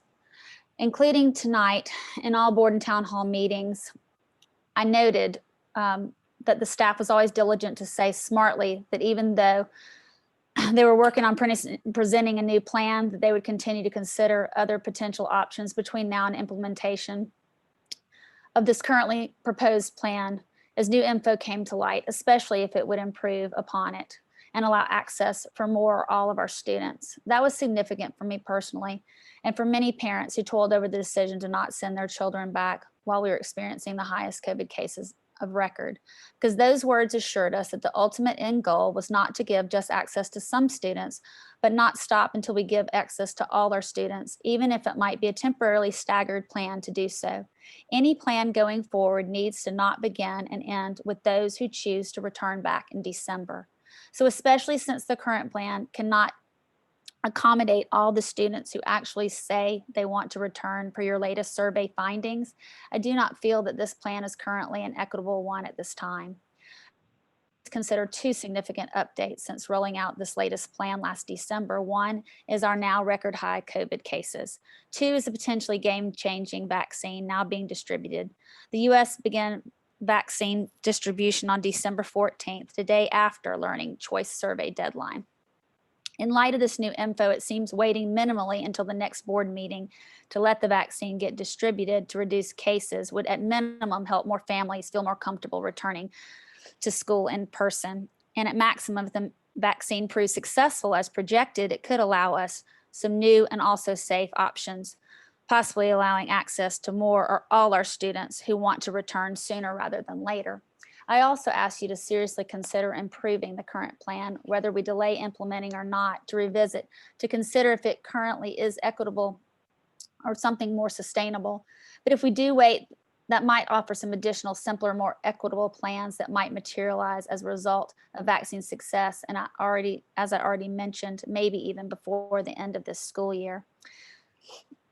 What makes it inequitable is it appears from the email that I received from the school yesterday that not all who selected to return will be allowed access at this time, only those who chose to return with no exception. So it appears as if the reentry access criteria was solely based on who selected to return no matter what, even though there was another option that when checked showed that more students wanted to return. If that's the only criteria, then that is most definitely not an equitable plan and should not be pursued without improvements before implementing. I would also like you to look into improvements of the current plan before it could actually be implemented. And of course, try to wait until maybe at least the February board meeting before rolling out anything after considering any improvements that could be more equitable and sustainable. Thank you very much. Thank you. Next up is Anna Villavaso. Anna? Hi. Good evening, members of the board and the rest of City of Decatur that is listening to this. My name is Anna Villavaso. I am a junior at Decatur High School, and students talk about race. So on Wellness Wednesday, I use Wellness Wednesday as obviously a wellness day. Not only do I get a much needed rest throughout the day, I have an opportunity to catch up on much needed work.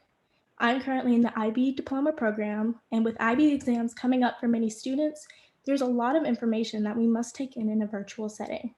And with only 2 days to do so, there are many homework assignments, essays, and tests to study for, significantly more than what we would receive if we were in person. And although the amount of work we receive cannot be avoided, Wellness Wednesday has provided an essential gateway to this work and catch up on any missing assignments. And in addition, it's really essential to the mental health of students of Decatur High School.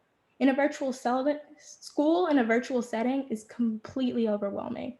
Without human interaction, without even being able to know what my teachers and companions look like in real life, it is stressful on many students who cannot live out this year of their high school experience. And with the current state of the nation and the world, students and adults alike are faced with increasing pressure. But Wellness Wednesday gave us much needed avenues to take away some of this pressure.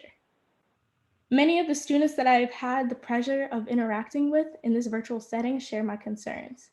The school board, the principals, and Dr. David Duty knows himself that we as students are extremely passionate about bringing Wellness Wednesday back.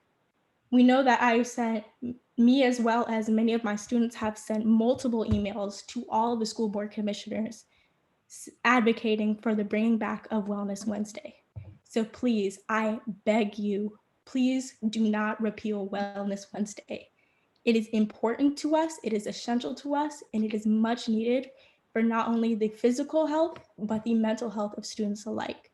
You are paying for our education, you as parents, but at the end of the day, the teachers and the students are the ones that have to be in the school, that have to be in this virtual setting. In turn, I beg you, please do not repeal Wellness Wednesday. It is a bad decision. Thank you. Thank you. Next up is Jaden Jones.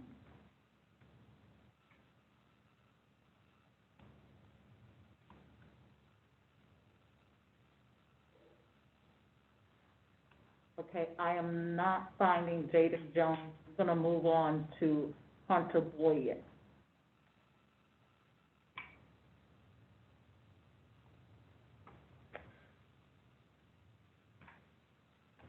What name? Boyd. Okay, Hunter Boyd. I am not finding Hunter Boyd. We're going to move on to Patricia Robinson.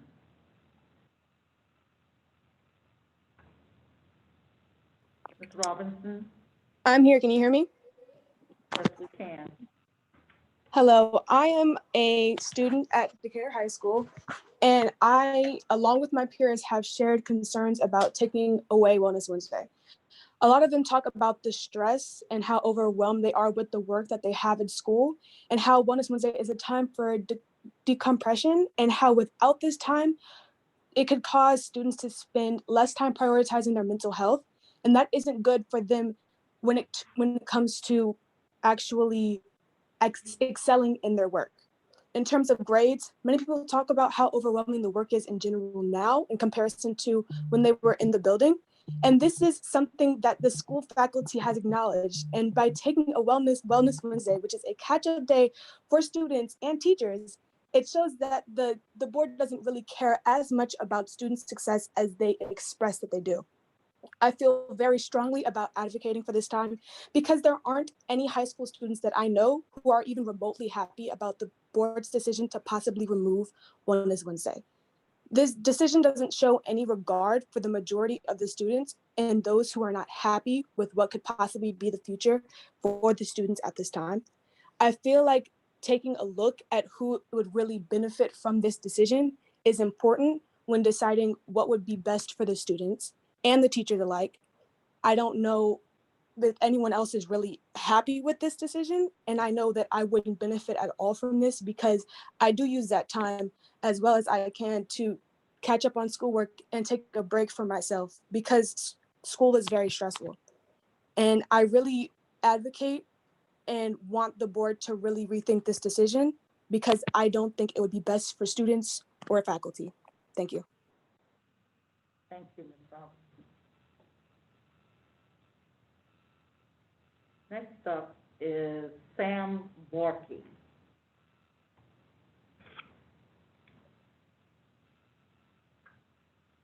Sam? Hello? Hello? We can hear you. Hello, I'm Sam Barkey. I am a 10th grader as well as the student government representative for 10th grade. In student government, I helped initiate the RSVP program, or the Raising Student Voice and Participation Initiative, into the high school. And its objective was to find concerns in the high school or problems. And this was before the last board meeting where the board talked about removing Wellness Wednesday.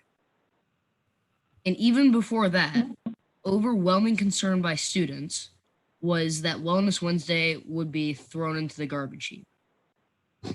And I was also the one who created a petition on change.com, which now has over 2,000 signatures. I've also worked with Principal Lofstrand, the SLT, and Dr. Furman, and we have created a plan that we think is the best for students, and it isn't a one-size-fits-all scenario.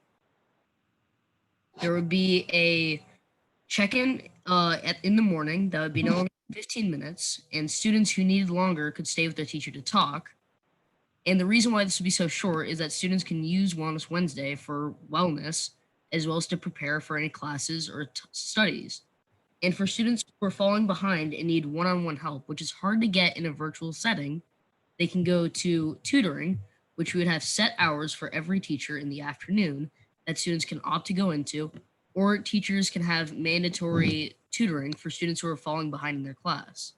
That way, instead of having a set schedule for everyone, there isn't a student who is failing biology, but is stuck in a synchronous math class when they aren't learning what they need to be learning. So not only as an SGA representative, but as a student of this school, I need Wellness Wednesday myself. I need it to hang out with my friends. I need it to decompress from school, and I need it to prepare for the second half of the week. So I am begging you guys to listen to Ms. Lofstrand's plan that me and her have created together, because we really think it is the best fit for the students. Thank you. Thank you, Mr. Barkey. Next up is Kendra Philando. Kendra Philando. And I am not finding Kendra.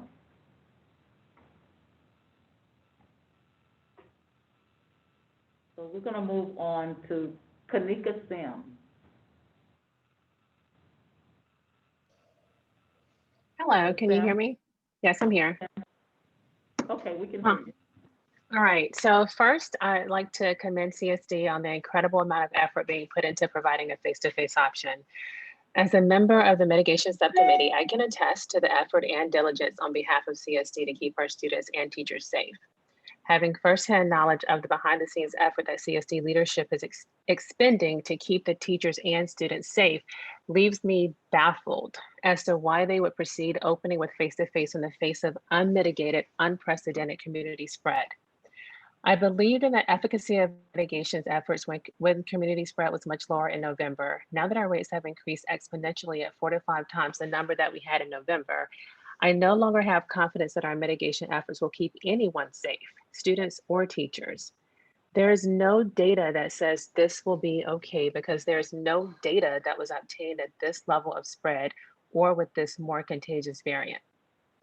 As a physician, I am also alarmed that CSD is not taking into consideration hospital capacity and ventilator capacity.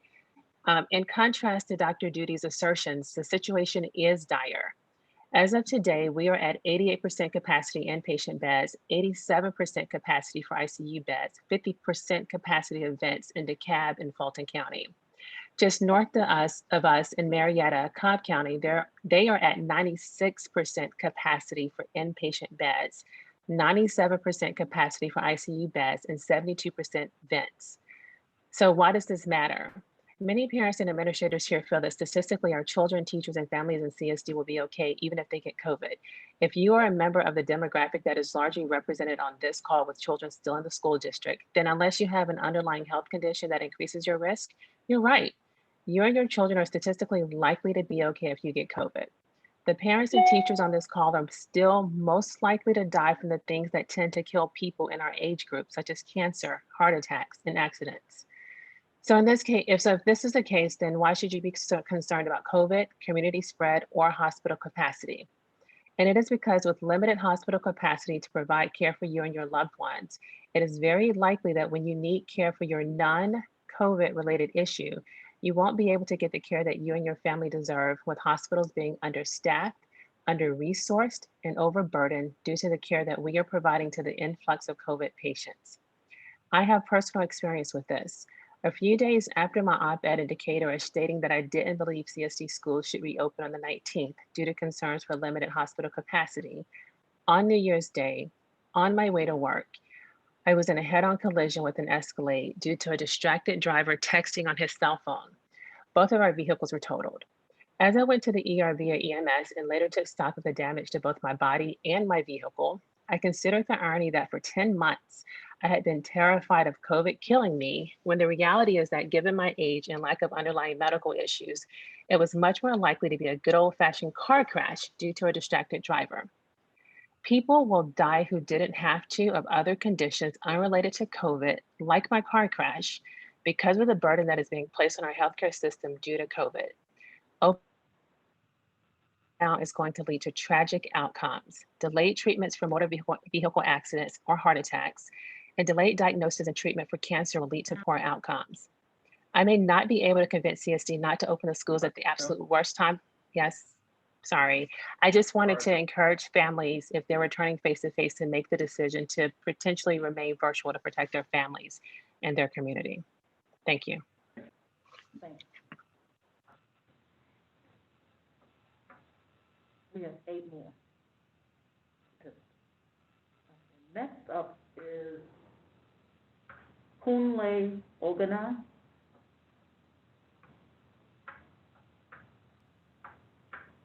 Good evening, everybody. Great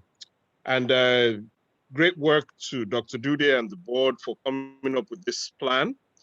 I just read that the administration, the federal government, has instructed states to release the reserve quantity of vaccines. They've instructed all states not to hold back a second dose. So I am optimistic today that we will see greater rollout of vaccines, and hopefully teachers will be able to be teachers and staff will be able to be all vaccinated sooner rather than later. So I'm excited about that and hopeful for that. I am disappointed that the Department of Health did not take this into account ages ago. It's just, but my question, please, is the 16 additional teachers that have been hired by CSD, for how long have we hired them? And assuming everything is able to return, we get all our teachers and staff vaccinated within the next 30 to 60 days, how will those teachers be used? Will they be able to support remedial learning efforts through the summer and into next year? So I'd love to get a response on that. Thank you very much. Thank you. Next up is Roland Hamilton.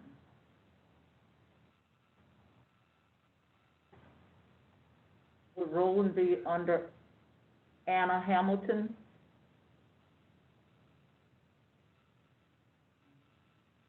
Okay, we're gonna move on to Anna Hamilton.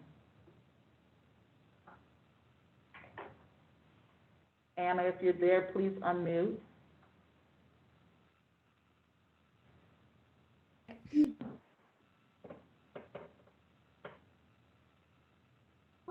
Hi, most of what I wanted to say has already been said. Just generally that, I mean, I applaud the board for the efforts that you've taken. But I don't think that the return to school plan is equitable.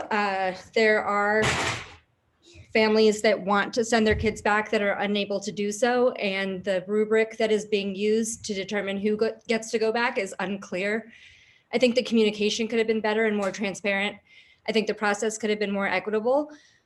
I also, when I am one of those parents that wanted to send my kids back, but answered that I'd be flexible. And what I had understood that to be would be that if numbers were as high as they are now, I could wait and you know, until it was safer to return, assuming that everybody would be waiting, not that only some. So I think, you know, I think a lot of work could be done. I think a lot of work could be done to improve virtual. Right now, it's not working for a lot of families, including my own. And I hope that that will happen going forward. Thank you. Thank you.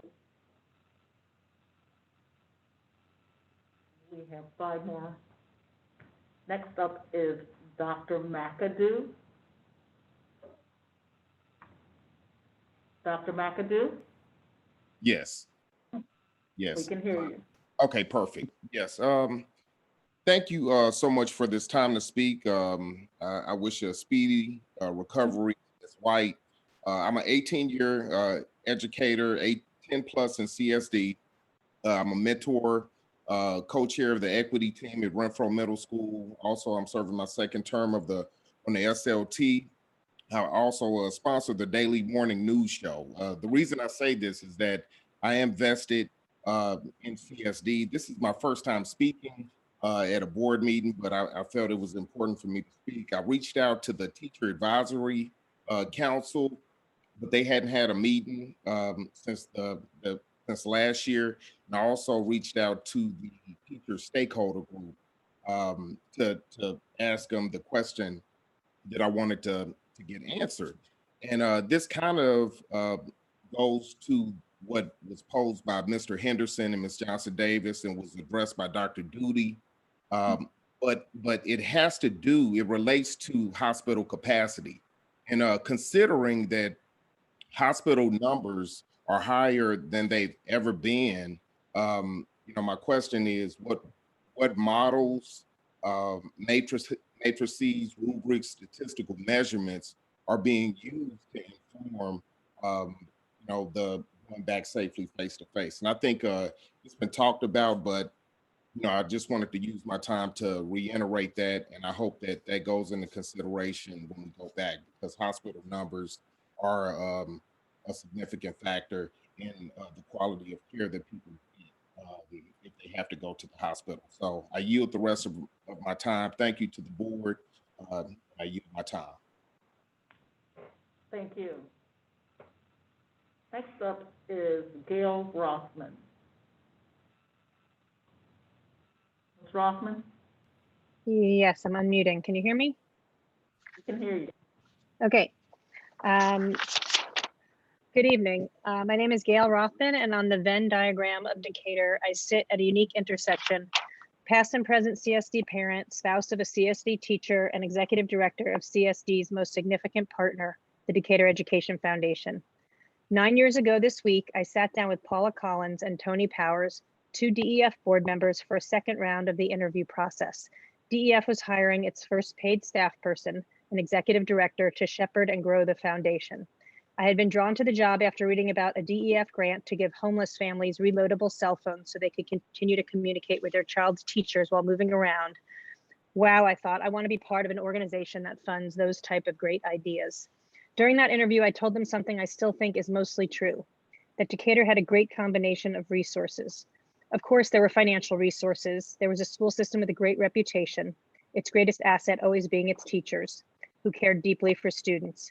We had a strong city government free from the kind of infighting that plagues other local municipalities, a strong and long-standing housing authority that treated residents with respect and dignity, ready to partner with us, and a community grounded in service and giving, willing to help neighbors with time, energy, money, and a hot meal when needed. This combination of factors, I said, meant that if a problem couldn't be solved in Decatur, then it likely couldn't be solved. Decatur Education Foundation sits at a unique intersection related to our current situation. For almost 20 years, DEF has been a connector. Our donors, volunteers, and partners represent every side of the school opening debate. We count among our supporters people on every local Facebook group, many CDC experts, members of Beacon Hill, the Black Parent Alliance, Decatur Parent Network, residents of every single neighborhood, city employees, and our supporters, I'm proud to say, include over 200 City School of Decatur teachers, custodians, nutrition workers, bus drivers, parapros, administrators, and support personnel. And every one of you are elected school board representatives. Talk about power to the people. I say all this not to brag about DEF. I am honored to have spent the past dozen years as the face of an organization that is truly owned by the community in the broadest sense of the term. We have prided ourselves on being known as an organization that more often says yes to great ideas and sets about to figure out who to engage to make them happen. So you might understand that I stand here today surprised and saddened at where we find ourselves, a city and school system divided in every sense of the word, separated by a pandemic and by our fears and concerns for our own children and for other people's children and for our well-loved educators. I stand here surprised, and in all of this time, the power of the DEF community has not been tapped by CSD to be part of the solution. From the first day on March 13th, DEF staff has worked tirelessly to identify some hidden struggles our families have and to craft practical solutions, including addressing food insecurity, childcare grants for virtual learning and tutoring, and providing funds to our school parent groups to support the purchase of supplies for face-to-face returning. DEF is not controversial or partisan. Our mission is to connect people and ideas to solve the problems facing our kids. I have plenty of opinions, which I will not share tonight, but I want you to know that DEF stands ready, as it has been for almost a year, and for actually 20 years now, to harness the creative power of our talented community to devise and implement creative solutions to these hard problems. Thank you. Thank you, Ms. Ross. Next up is Ted Weissman. I believe that would be Catherine. Yes, it is. Can you hear me? Yes, thank you. Hi, thank you. I appreciate this time. I'm Ted Weitzman, father of 3 children in the system, one who was at Fraser Center, transitioning to College Heights, a kindergartner at Claremont, and a 6th grader at Renfro. I had some prepared statements, but frankly, what I was going to state has already been stated previously. And I would echo the calls that I believe that the implementation of this plan is imprudent. I work in an industry where we have a mantra across almost all companies that do construction in the United States, large capital projects anyway, safety first, period. No other follow up to that. It's safety first. The other thing is in my consulting business, I frequently say hope is not a strategy. And quite frankly, I hear too much hope in this strategy where life and death is a very real concern. And I would echo the comments that I'm not sure how much death is acceptable in these circumstances, but for me, it's very plainly none, zero. I would also say that the safest place in Decatur is my house. Where I know my exposure. We have tested when we know there has been potential for exposure, and blessedly there has been none. But for me, coming from where I come from in my background within the industry of capital projects and construction, this risk is just not acceptable. And I'd advise the board as a litmus test to say that if there is hope in any part of the strategy where life and death is a matter, that it is not good enough. And with that, I'll yield my 1 minute remaining. Thank you. Next up is Celine Caslor. I'm not finding Celine, so we're going to move on to Emily Matheny. Emily?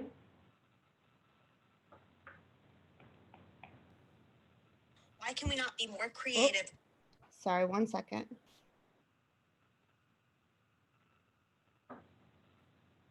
Hi, my name is Emily Matheny, and I'm a pre-K teacher at College Heights. I additionally was a part of the COVID employee stakeholders team and helped out there. Many of the talking points tonight revolved around the mitigation strategies and safe environments created at the K-5 schools, but these are not the same with College Heights or the Fraser Center. The employees working at these schools are the most vulnerable. Many Black, brown teachers and employees, and many older teachers, employees as well. Many of these teachers feel that they are the guinea pigs of the district. In a specific quote, many of them have referred to themselves as lamb to the slaughtered house. If we are going to look at these as a trial run, then let's talk about the facts. The 0 to 3 program at College Heights currently has spread. If there has been positive cases with this little of staff and students in the building, how can we ensure the safety of staff and students moving forward when we are adding more to the building? The lack of mitigations happening currently is outrageous. There are employees improperly wearing masks, employees coming to work after exposure and positive cases, employees eating set up in a cafeteria in a shared space, employees being unmasked inside the rooms with doors open and a shared AC unit. Fogging additionally has happened in the building with staff and students present. The class sizes are outrageous as well. We will have 13, which is 2 staff and 11 students in a 350 square foot room. This does not allow for 6 feet of distance, 6 feet distancing. The restrooms are also in these classrooms, which will allow air particles from the restrooms to spread into the classroom. These classrooms will be, and additionally, there will be classrooms of this size occupied by virtual teachers, which is a waste of space.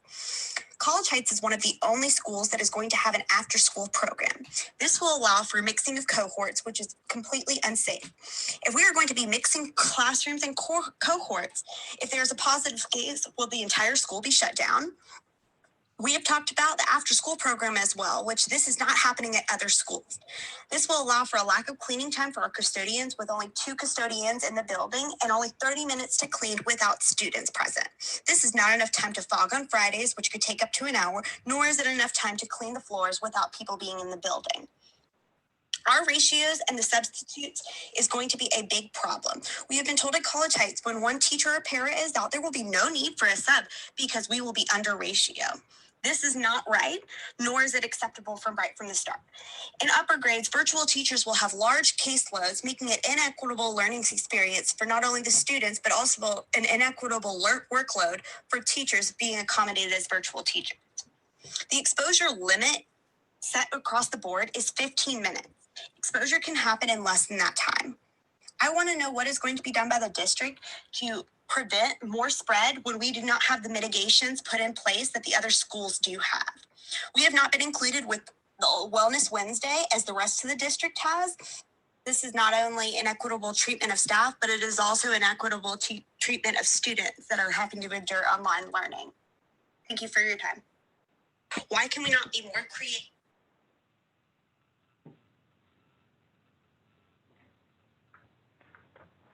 Okay, we have a couple more.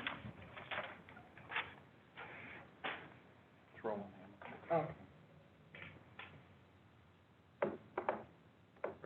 sign up, or? Yeah. Okay.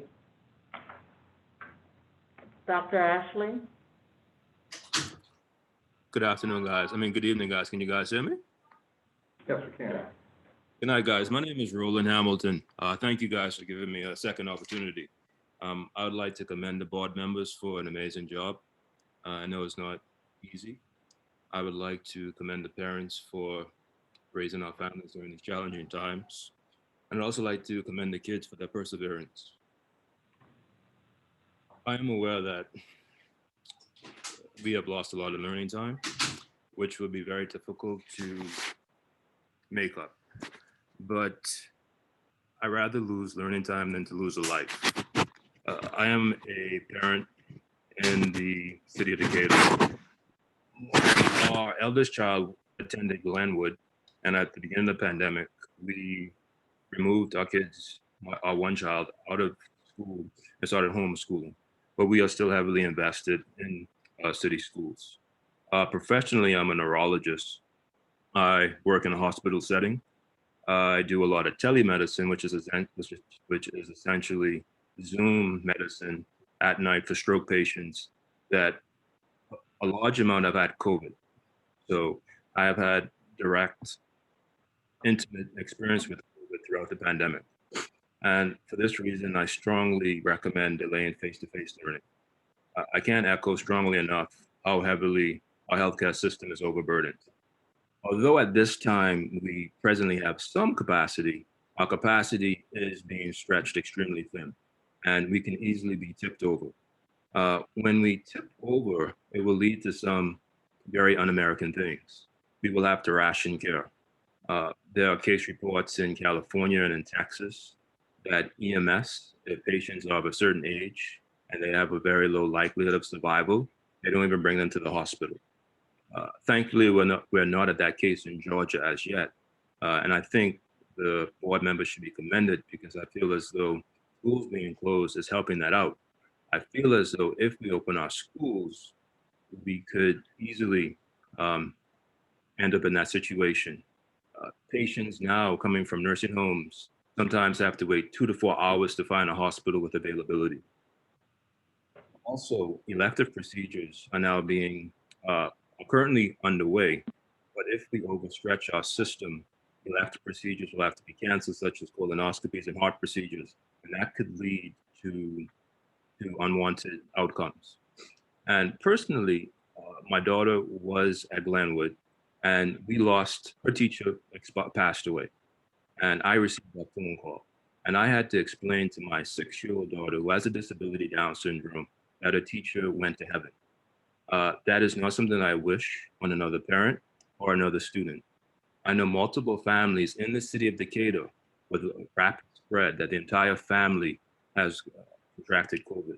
And I'm not so much concerned about the young people, but the grandparents, our elderly, they will be affected. I thank you for your time. I wish you guys well. And I strongly recommend that we delay opening schools. And we also use our schools as a center to administer vaccinations.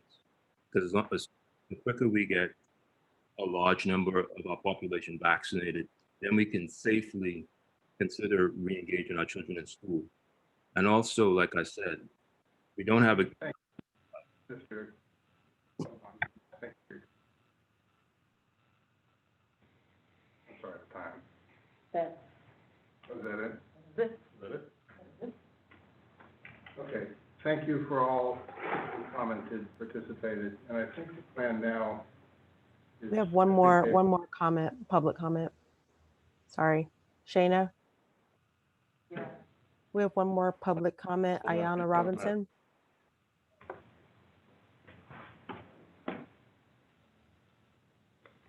Ayana Robinson. Should be under Elliot Robinson. Okay.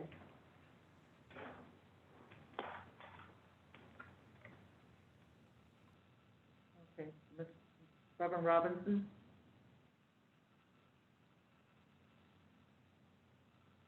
Hi, this is Ayana Robinson, Reverend Robinson's wife. I'll keep this brief.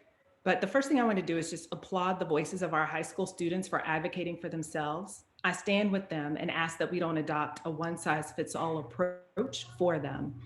I hope that the board will listen and work with them to find a tailored solution to meet their needs for Wellness Wednesday.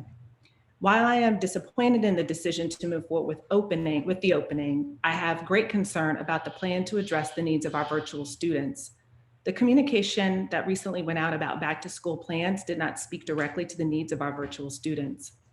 It was already a very difficult decision for us to keep our child at home, but the lack of communication around the plans for virtual schools was concerning, and it felt like it was a perhaps indication of the deprioritization of the needs of our virtual students. It's been floated that virtual classrooms could be as large as 30 kids and that classes from different schools could be combined. So not only is there a concern about ratios, but also the impact on the mental health of those students that are also at home. Will students have to fight for voice and attention? It's hard to understand how this will work. And while there may be a plan in place, how will these needs be prioritized? While some of the additional staff hired is great, I'm not clear whether they're all certified teachers and how they'll be used in the setting to help facilitate classroom success online. Will the needs of the students who stay home be prioritized in terms of keeping their homeroom teacher? I'm just really concerned again about how these virtual students will rebuild now again a relationship with a teacher online. I'm also concerned about the equity gap that may happen. I understand that a significant portion of those who are staying at home may be students of color or students who have other mitigating needs that require them to stay at home. And if we crowd up our classrooms, I'm concerned about that gap in education will just be exacerbated. I hope that at the end of the open comment period, and I realize I'm the last one, that the board will speak specifically to the needs of our virtual students, how they'll be mitigated, because at the moment, it's not clear how this will be handled. What I'm crystal clear on is all that we're doing to protect the students that are walking in the door. My concern is for those that remain online and potentially left behind. Thank you. Thank you, Ms. Robinson. And I think the plan today is, although our rules actually, don't typically answer public comments for a variety of reasons. We've made an exception to that for, I think, the past 6 months, and I think that you had agreed to answer questions. So I'll just turn it over to you. All right. First off, I just want to thank all the folks who shared their public comments. I probably won't be able to address all of them, but I've taken some notes here, and I'll try to address some of what I heard. Not necessarily in any specific order, but one would be, Reverend Robinson, you shared about concerns about classroom ratios, and I'd like to find a time to talk with you a little bit more about that. I do think, in general, our ratios are lower than most other school districts. I understand that there is a change with what we're doing with our virtual and our in-person learning right now, but it sounded like your concerns went beyond that. So I'd like an opportunity to talk to you more about that. Regarding the concern about our dashboard only being voluntarily disclosed information, there is a certain level of having to have things voluntarily disclosed, but we work very closely with our county Department of Public Health. So if somebody goes and gets a COVID test and that COVID test is positive, the county will start their contact tracing, determine they are associated with City Schools of Decatur, and contact us. And then we can take it from there for the internal. So if they are going and getting tests, it definitely is not just voluntary. There is a process involved there. But as Lewis was saying earlier, there is a certain level of community responsibility here, and we all have to be responsible and honest. And that's part of the reason we put out the parent compact for those families that are returning in person, to say we are agreeing to monitor our child's health, to tell the school district of any situations and whatnot. There's a comment about not having PPE and systems not being ready in October and staff being asked to provide their own masks and things, and this has been ongoing for a while, and it's just not true. We'll do our best to keep informing people, but when these come up, we look into them. It came up from this individual, I think it was yesterday. We sent him pictures of the boxes of supplies that are sitting there, and it also prompted me to send a note to our staff to make sure if you have concerns like that, share them with someone who can actually do something about it. Talk to your supervisor, talk to your principal, let them know you're concerned that you don't have supplies. And what we have found is every time this has come up, it's that they didn't quite know where to look, or they hadn't asked somebody to say, hey, I thought we had masks, where are they? Oh, they're in that corner of the room, I didn't see them, right? So I just encourage people to ask the appropriate people who can actually do something to help them, because we do have some folks in our community who are stirring this up and making it sound like we're not ready, and that is absolutely not true. And it does not help the mental health of our teachers and our other staff members to continue spreading lies like that. I get that there is a purpose behind it and there's an intent of why it's happening, but it does not help our teachers. So I really ask that people stop spreading this information, and we will follow up on any concerns like that and make sure that our mitigation efforts are implemented with fidelity. There were a couple comments about Wellness Wednesday. I appreciate the students advocating, like one of our commenters said. Just so you're aware, I get pushed on this every night at dinner by my high schooler, and I do recognize the stress that our high school students were under before the pandemic and during this pandemic. And I'm glad to hear, Mr. Varkey, that you're working with your principal, because that's where the solutions are going to come from. We are happy to work with the schools, because to me, the need for the Wellness Wednesday to catch up on homework is two-phased. Part of it is, are we being unreasonable in the amount of work we are expecting kids to do outside of class? And I think that is something we also need to address as well. So I'm glad you're working with the principal and with Dr. Furman, and we'll do our best to support you all in those efforts. There's a comment about that we don't have data for this level of spread, and so we should disregard the research.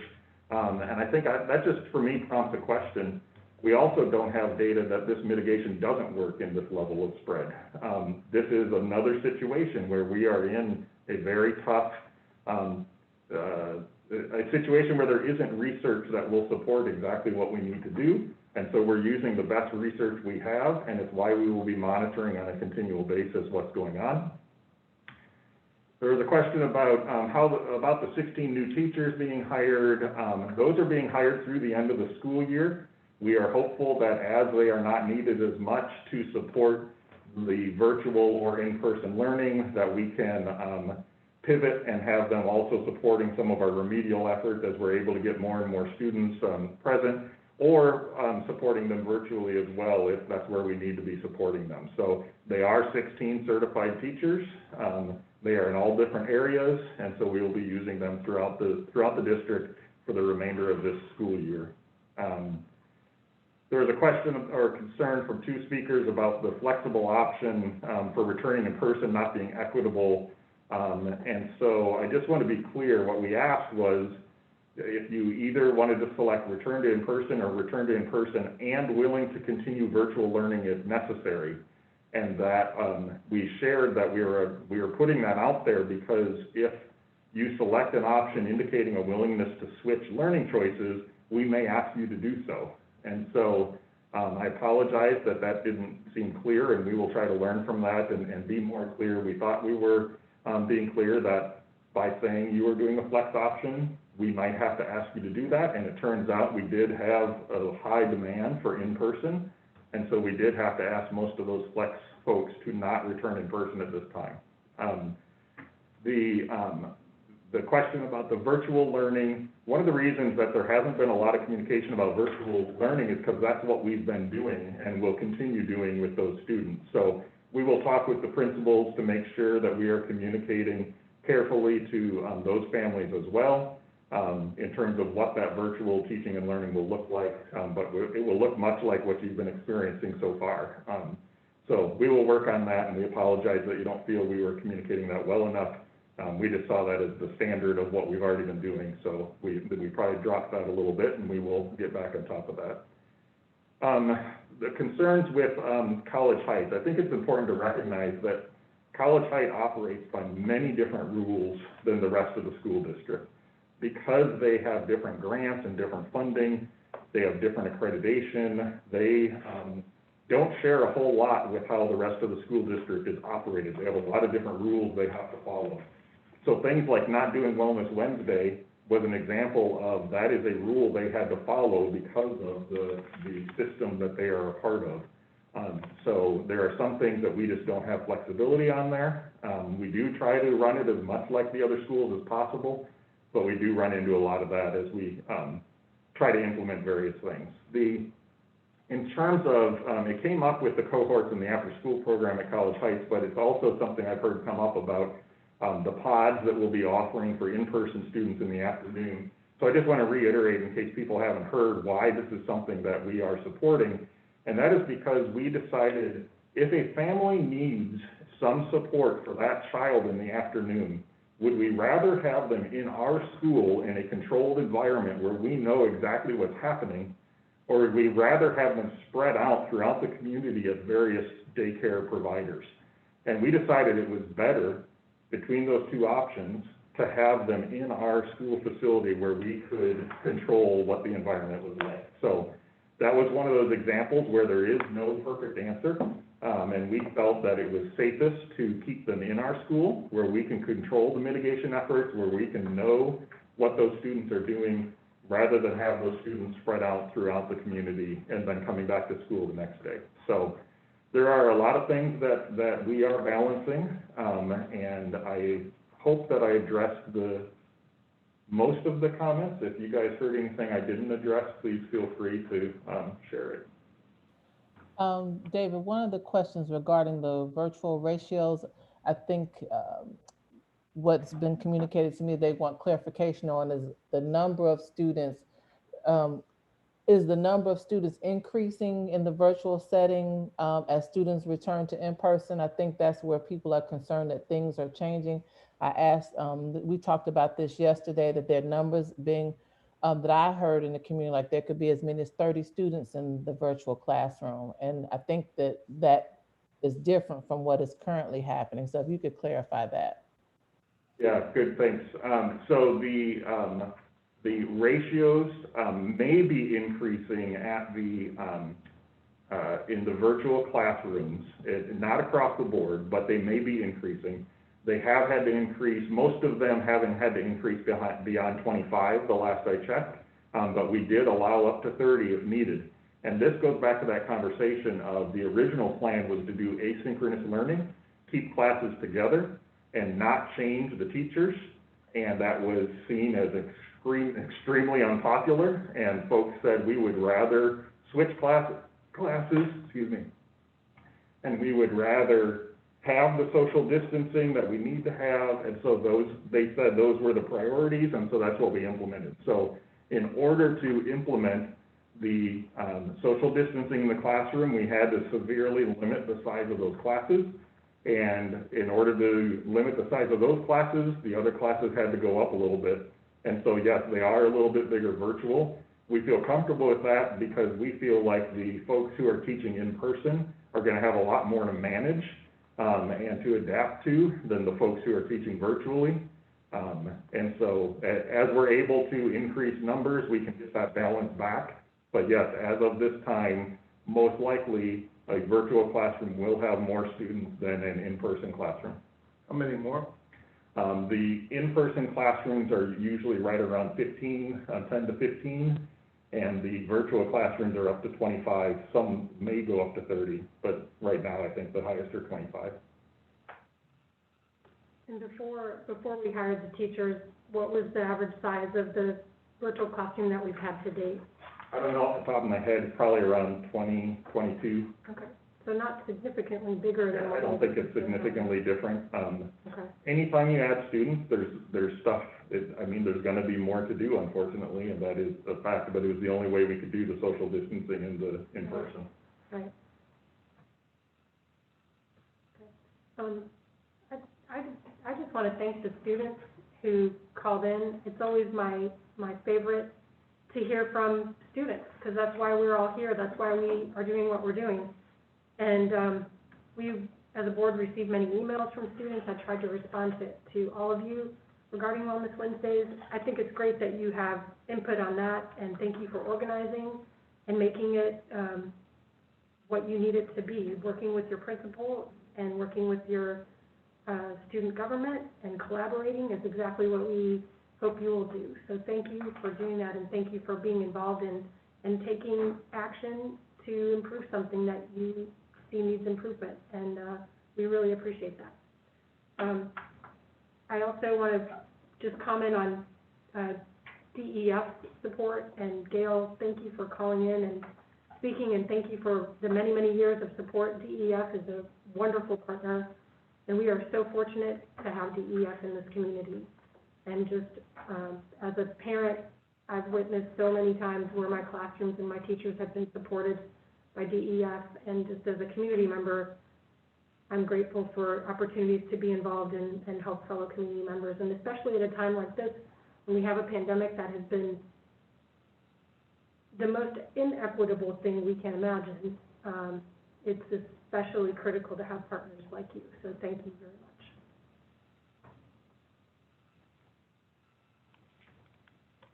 That's all I have. The board members have comments? Well, Go ahead, Jan. well, I was just, yesterday the DeKalb County Schools announced that they are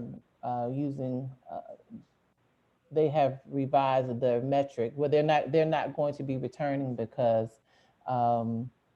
the positivity rate is so high. And I know that we often take into consideration we sit in the middle of DeKalb County, so when we have snow days and things like that, I know that there's communication between superintendents.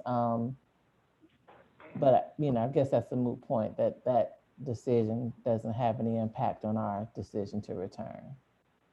Yeah, it came up in one of the staff meetings, Jana, about that as well, and my answer was the DeKalb plan was nothing like our plan, right?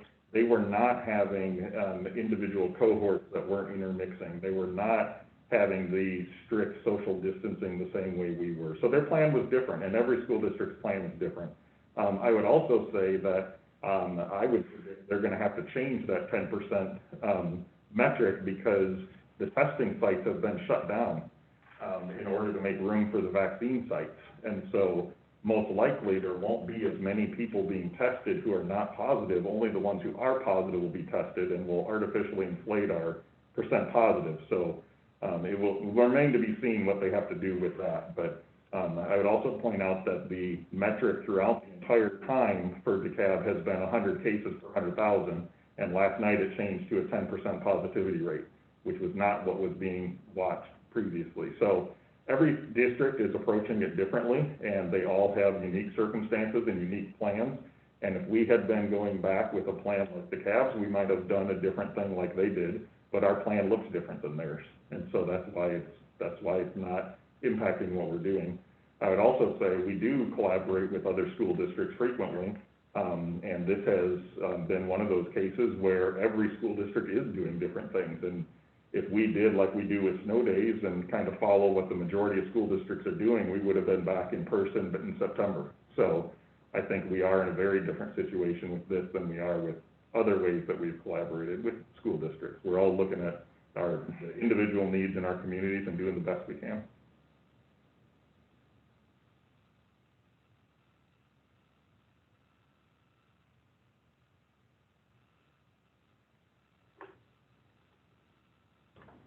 You have a chair's report, or? Oh, I do have a chair.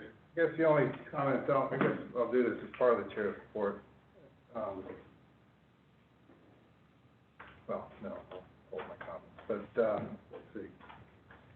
So we have, all right, so moving on from public comment, the next item on the agenda is the chair's report, and I have a few items to talk about. The first is that the Fraser Center's 3-year-old class Dean Community Service Project. During the holiday season, the Fraser Center celebrated Thankful Week by reading books about gratitude and involving the students in activities and crafts.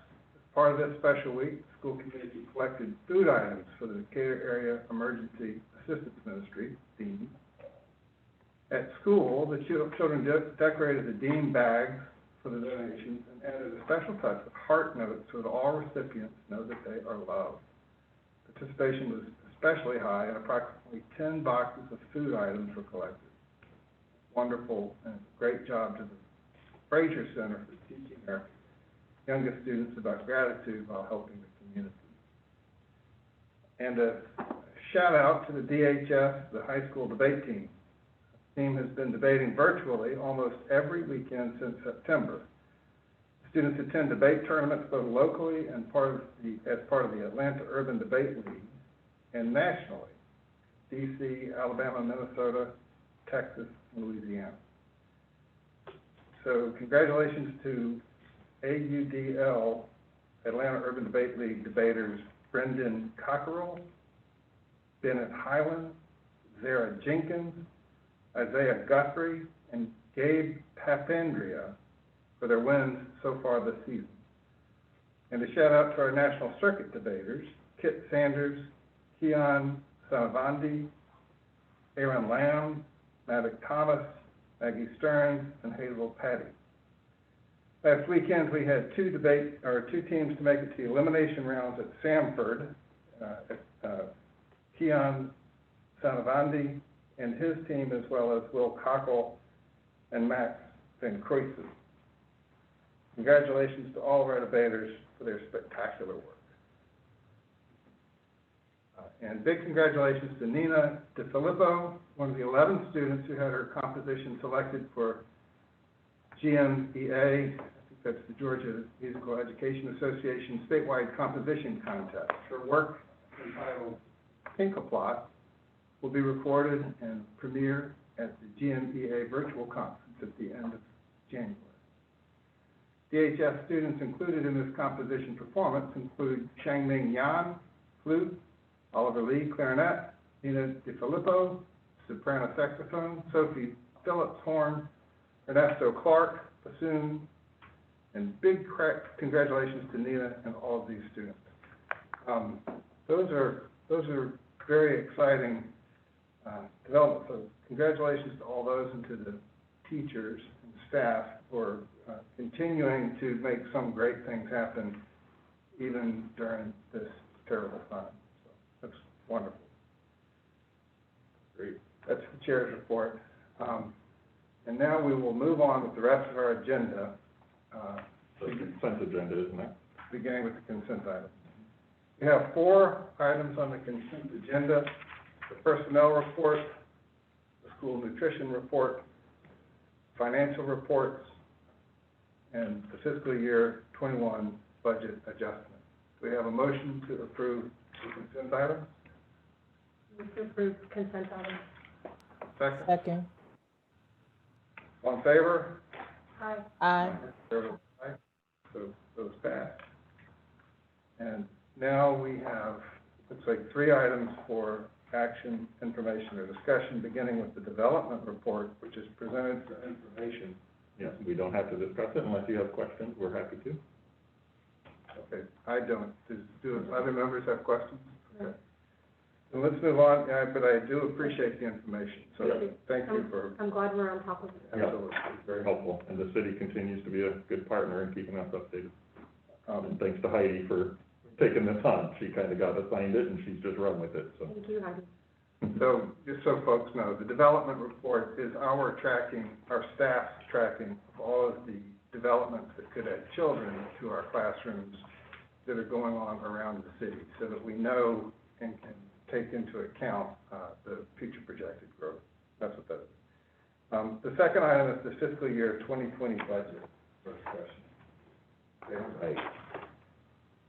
Juanita, do you want to walk us through this, or do you want me to? I guess I'll go ahead and give a brief overview. Go for it. Okay. Are we going to put it up on the screen? Yep, we're working on it right now.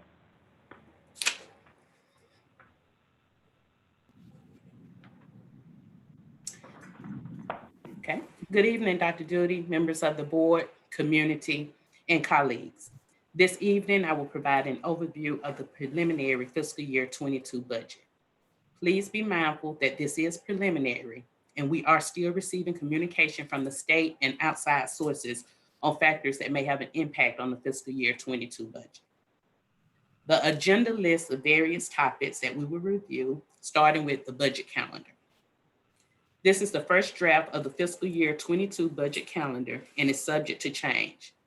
I am in constant communication with the state and other local agencies regarding fiscal priorities and legislation. As you can see from the calendar, we will have multiple discussions on the budget. And again, today is a preliminary review and represents worst case scenario as of today. The target date for approval of the tentative budget is May 11th, followed by the target date of June 8th for the tentative approval of the property tax millage rate and final approval of the fiscal year 2022 budget. If applicable, we will have public millage hearings on the millage rate. Okay, the fiscal year 21 budget review. The first column is the adopted fiscal year 20 budget. The second column is the fiscal year 20 unaudited actuals. The unaudited actuals are the actual amount of funds received and expended for fiscal year 20. The ending fund balance for fiscal year 20 came in approximately $100,000 more than budgeted. The fiscal year 21 budget started with a beginning fund balance of approximately $16.7 million, and that amount is listed under projected ending fund balance. The governor advised districts to prepare for a 14% cut in QBE funding for fiscal year 21 budget. Although we anticipated a drastic cut in QBE funding, the board and superintendent continued with the plans to give all employees raises. Approximately 8.7 of the fund balance was used primarily to give raises, including $2,000 per teacher, staff increases for all eligible employees, 2% cost of living increases, and increases ranging from 15 to 20% for the lowest salary schedules. The fund balance was reduced to approximately $8 million, which is still within the board fund balance range of 4 to 15%. Amendment 1 was submitted to the board in October for fiscal year 21, and this amendment increased the amount deducted from the fund balance from approximately $8.7 million to $10.3 million. The budget was modified to reflect the governor's final QBE reduction of 10%, and this amendment was primarily related to additional costs incurred as a result of COVID-19. The amendment allowed school nutrition and ECLC staff to continue to receive salaries, although the programs were not generating any revenue, and covered other requests such as over $1 million for the purchase of personal protective equipment and technology purchases. After Amendment 1, the fund balance was reduced to approximately $6.3 million. Today, Amendment 2 was submitted to the board, and this amendment increased the amount deducted from the fund balance from approximately $10.3 million to $11.2 million. Amendment 2 is also directly related to COVID-19 in that it contains several requests for positions for fiscal year 21 to allow for reduced class sizes and to cover additional areas as a result of increased workload due to COVID-19. Currently, for the fiscal year 21 budget, we are still within the board's fund balance range, and the projected ending fund balance for fiscal year 21 is approximately $5.5 million. So next, we'll talk about fiscal year 22 budget assumptions. So in developing the preliminary budget, we have made the following assumptions. Austerity reduction will not be restored. This is the $3.3 million in QBE cuts from the governor. Property tax revenue projections are based on Georgia State University forecasts. Senior exemption tax impact is included in the fiscal year 22 property tax revenue projection. All one-time amendments related to COVID have been removed from the fiscal year 22 budget. The budget also assumes that the state is not going to hold the district harmless against the 52 students drop in enrollment, and that equates to approximately $136,240. Fiscal year 22 operations and personnel budget will remain the same as fiscal year 21 with minor adjustments. So this is your fiscal year 22 preliminary budget. It represents worst case scenario and is based on the budget assumptions just discussed. We are projecting to end fiscal year 21 with a fund balance of approximately 5.5 million. Of that amount, approximately 5.3 million is needed to sustain current operations. This will result in an ending fund balance of approximately 235,000 and a fund balance of 0.3%, which is below the board's minimum fund balance requirement of 4%. Again, we are very early in the process, and this is the bare bones minimum budget. This slide shows the history of the fund balance percentages of annual budgeted expenditures. Fiscal year 2021 took a big financial hit as a result of decreasing funds from the state and COVID-related increases in expenditures. Next, budget considerations. In order to increase the fund balance, here are a few budget considerations. Furloughing staff would generate an additional $321,902 in revenue per day of furlough. Reducing operating budgets could generate up to $1.4 million for the year. Increasing the millage rate would result in an additional $223,000 per tenth of a meal. The district has been awarded a grant, CARES grant, in the amount of $45,104.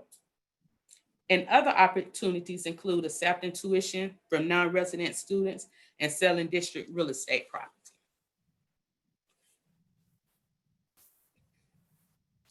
This slide shows you a history of the millage rate for the last 12 years and also lists what the millage rate would need to be, which is 21.64 in fiscal year 22 to reach the 4% fund balance.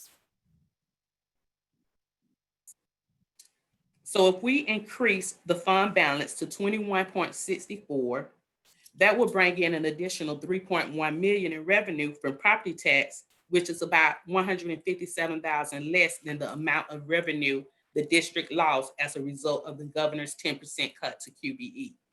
So I hope everyone is understanding the impact that that cut had on our budget.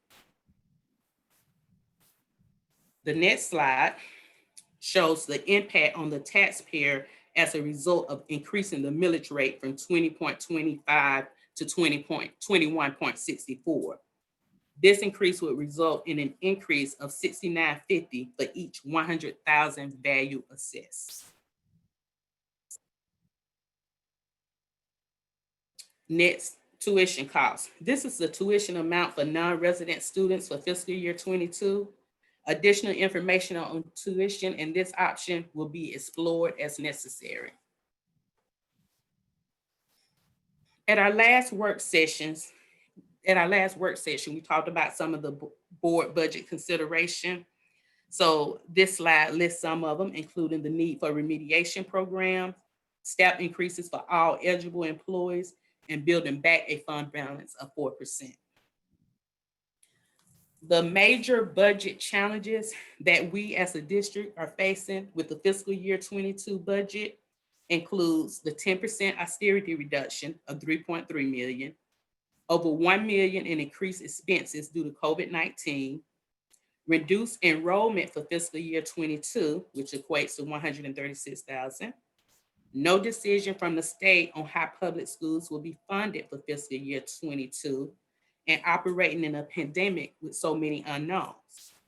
Now, since this presentation was prepared, we have received some updates. We have learned that the teachers' retirement system has increased for fiscal year 22 by 0.75%, which equates to approximately 347,000.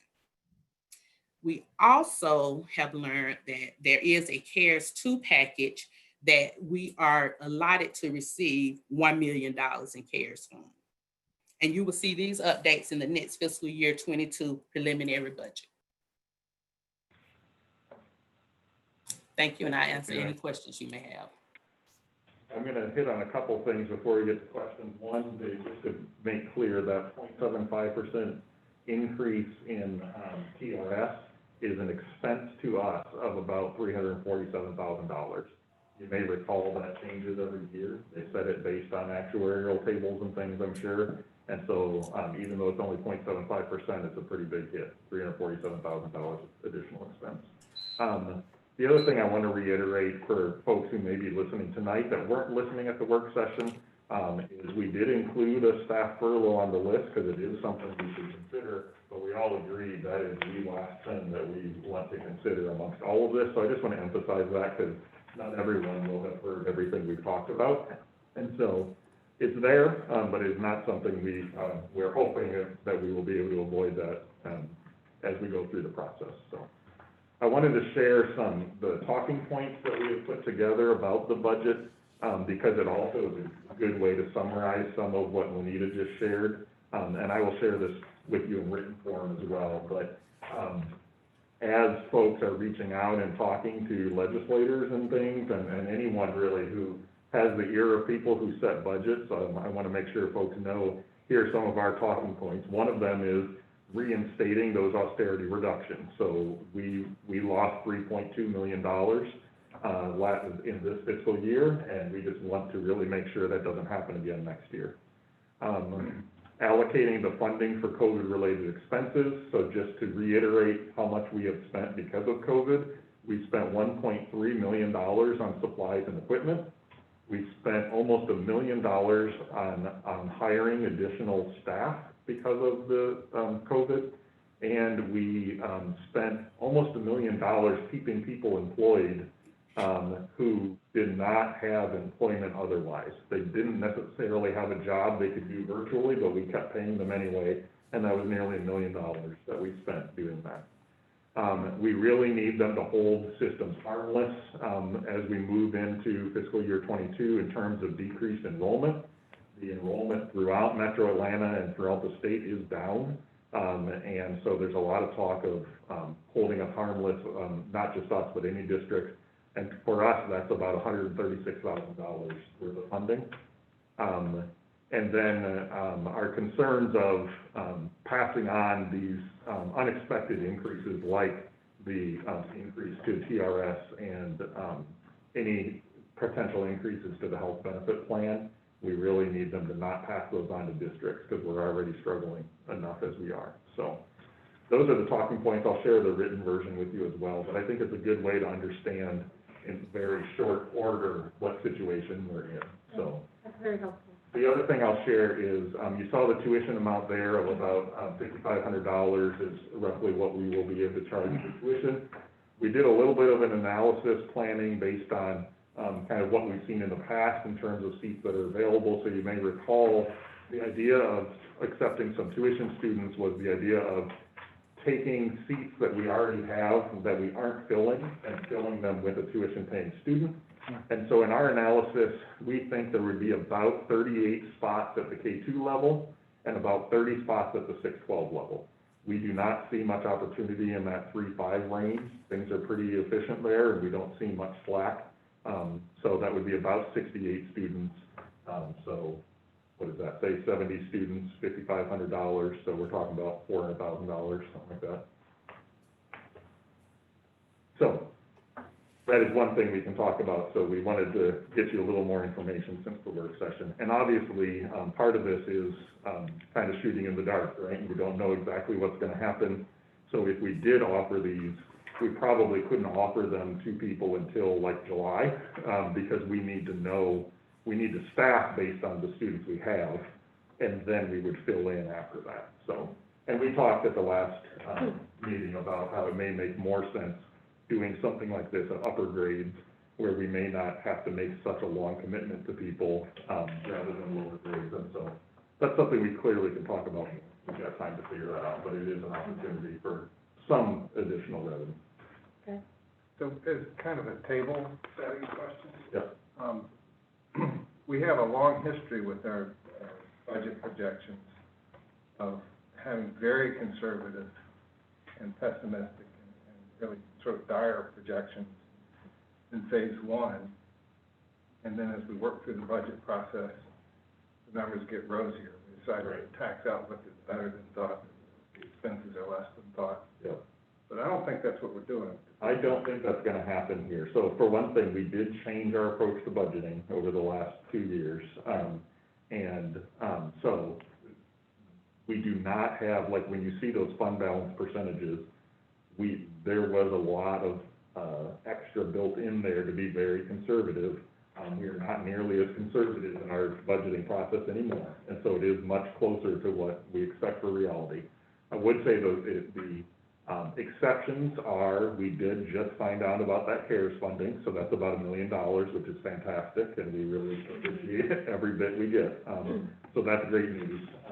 And there may be, we don't know yet if they're gonna continue the austerity cuts, they might not. And if they don't, that would be another one that would benefit us considerably. So there may be some, just because we don't know yet, but there are not things built in the way they used to be, where we were just being extra conservative. And I mention it because I think we have some actual hard choices to make, and that we have to be thinking about now, rather than assuming that it's gonna solve. Correct, that's exactly right.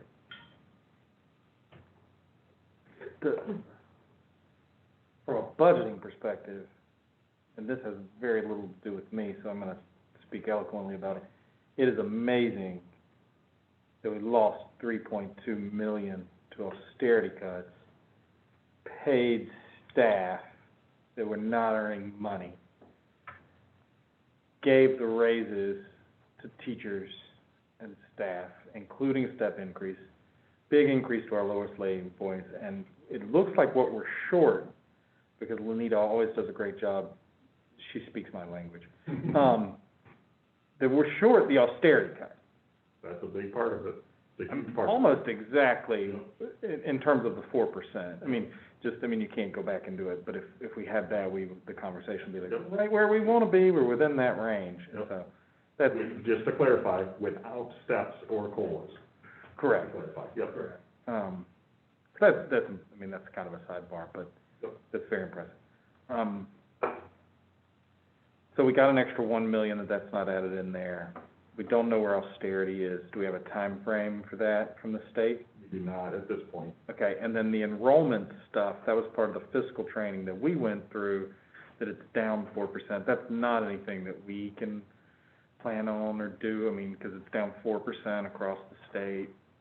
Yeah, so we do not know how they're gonna handle that. We have heard rumors that they are talking about hold harmless, and many districts are impacted much more than we are. Obviously, yeah, a lot more, because they depend more on QBE as a percentage of their fund, and they're down a bigger percentage than we are. Exactly right. So the pressure to fix that is not gonna come from the Atlanta metro area anyway. Okay. Do we need to, and this is a question I asked during the work session, I'd like to get your thoughts on it as the person responsible for this budget. Do we need to get back to 4% by the end of 2022? Is that our legal obligation? So no, so we did research that. It is not our legal obligation. The legal obligation is you can't have more than 15% because they don't want school districts becoming savings accounts and taxing things they don't need to tax. But there is not a minimum necessarily illegally. I do think we get dinged on an audit for going below 4%, but that isn't a legal, it's not like we're breaking a law, we're just breaking we would have to change our policy, obviously, or else we'd get dinged for that, but we would just, it's not a good practice to be too low. I do think that we would be fine if we decided we wanted to take a couple years to get to 4%. Yeah. I don't think we have to worry about legal ramifications of that. We just have to do it with our eyes open, knowing that we are going to go slower to the 4% and won't be as nimble as we were with this crisis if we were to get hit with another crisis right away. So, and I'm not we would know the risk that would be involved, but it is an option for us, I believe. Okay. I like the, I know it wouldn't, I guess every little bit helps, but I like the idea of the tuition, particularly for 6 through 12, so that those students can stay together. And Tasha mentioned this in the work session that, it could increase our diversity by allowing students, historically, a lot of those students have increased, I guess, their ability to learn. And I think that would be a good thing. So I like the idea of the tuition, particularly for 6 through 12, so that those students can stay together. And Tasha mentioned this in the work session that, it could increase our diversity by allowing students, historically, a lot of those students have increased the diversity in the district. And so I like it, it for both of those reasons as an option. Great. Sounds good. Well, I guess I'll comment. First, I wanted to say how much I appreciated the presentation. As bad as the news is, the presentation was very good. I appreciate it. Very good, clear message about just how dire the situation is. Getting the dire part, but thank you for that. In terms of the priorities on the budget, one thing that I want to emphasize is my belief that we're going to have. It's very important that we fully fund our programs. And so, sometimes we talk about we need to be lean and we need to find places where we can cut and stay within the budget. In my opinion, this is not that time, because I think coming off a year of virtual education and all the disruption that we've had, we talk about equity deficits that we need to pay off and that we're trying to pay off. We're also just going to now have educational deficits that are both equity and just basic education. There's a lot of pent-up need that we just owe it to the kids, I think, to make sure that our programs, our basic programs, are fully funded. In addition, that we have the extra remedial programs that these kids deserve. And it's my feeling that this is going to be a significant concern, and I want to make sure that it's fully funded. I don't know what that means in terms of, like right now we don't have numbers, and so we don't have budget estimates for what's needed. But as we go forward, I want to make sure, kind of like from the beginning, we've said that if we're going to get back in class, we cannot let the budget be the reason that we don't have supplies and PPE and ventilation and every other thing that we need to keep people safe. I feel the same way about this remedial. So I want to make sure that that's sort of foremost, front and center. And then we can talk about how we're going to pay for it. Yep. We can talk about whether, I'd rather have that in place and go slow on rebuilding the fund balance while we pay for it. And I would consider increasing the millage in order to make sure that we're fully funding what needs to be funded. Yep. Not a permanent thing, but. Yeah, and just so you know, we're gathering with the principals on Friday to have that's part of that, start of that discussion of what do we actually need in order to start planning to rebuild that. We need everybody listening to advocate for the state that we get the fully funded. We cannot, we need to ask, we need all the help that we can get, and we need state cooperation to fully fund CBE. And frankly, to me, it's a lot like these stimulus packages we're talking about, right? There's a reason why that in this time of great need, the federal government's talking about sending people checks, right? It's the exact same thing that we're facing as a school system. Now is not the time to cut the funding. Now is the time to invest in the funding, and we can worry later about how we're going to make up for it. So I totally agree. I would say that part of our conversation is going to be looking to see, are there opportunities for things we no longer need to be doing? Because we don't want to just add. And there may be opportunities where we can say, hey, it really is time to sunset this, or it really is time to cut that thing back because it's really not helping what we want to do as a district. So I just want to be transparent that is part of our conversation as well, that we'll be looking at everything we're doing to make sure we're spending our money responsibly. Absolutely. Yeah, I agree with that. I mean, I think we do that every year. Correct. So, and, our process last year, we went line by line almost. Yep. I don't remember how many pages that report was, but it was maybe well over 100. Yep. And to that point, we did look at everything, every single line item in the budget with an equity lens, which I think is particularly important at this time because, like I said before, this pandemic has been very inequitable, and many of our parents and teachers have pointed out just how a lot of the gaps have widened. So I agree, like we need to be sure that we're fully funding our student programming, but of course we'll look at things like we always do each year.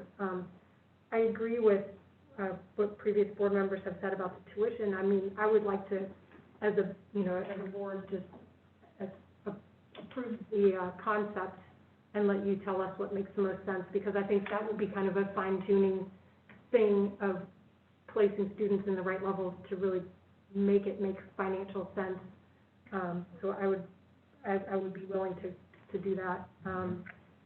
I had previously, in my comments to the board, through email and questions, asked about just, what would it look like if we did consider step and COLA increases for our teachers? And I'm glad to have that information, and I think we need to keep that in mind, because if, for example, we don't have the austerity cuts, we'll have opportunities to do more, and that's something that's always been important to this board, that we very much value our teachers and staff and want to continue to pay them not only fairly, but keep improving that. And that could be something that we outline, and then, as we get further in this process and know with more certainty what our numbers look like from the state, we can make that final decision. I agree that, furloughing is really a last resort. I don't think that sounds like, something that we support unless we have no choice. And then as far as the property goes, I think that is maybe for us, like, it's an opportunity that will be hard to get back. It's a limited resource, and it's something if we left it on there, but yeah. I agree with the conversation at the last meeting. Yeah. That it probably should be a last ditch. Yeah, it could also be a last resort. Yeah. But that would be something that would be impossible to undo if we did it. But I think now we have pretty good accurate about the projections for the property tax, because we do have that report from GSU, so it's kind of nice that we feel some more certainty around that. Yeah. But I think I would also be willing to consider a modest millage rate increase if it meant that we could fully fund our programming for our students and be able to fully fund the remedial efforts that we will need. Of course, we don't like to do that either, but we have historically been higher than where we are. There's maybe a little wiggle room there. I think it would be not the solution, but a small part of many pieces to this puzzle if we did have to do that. So those are my comments. Well, and I would point out, while any tax increase is something that we want to try to avoid, right? And we don't like doing tax increases, even using the example in the presentation, say you have a $500,000 house, we're talking about $350 for the year of taxes. I think most people would understand if we're able to not leave it at that level and hopefully roll it back.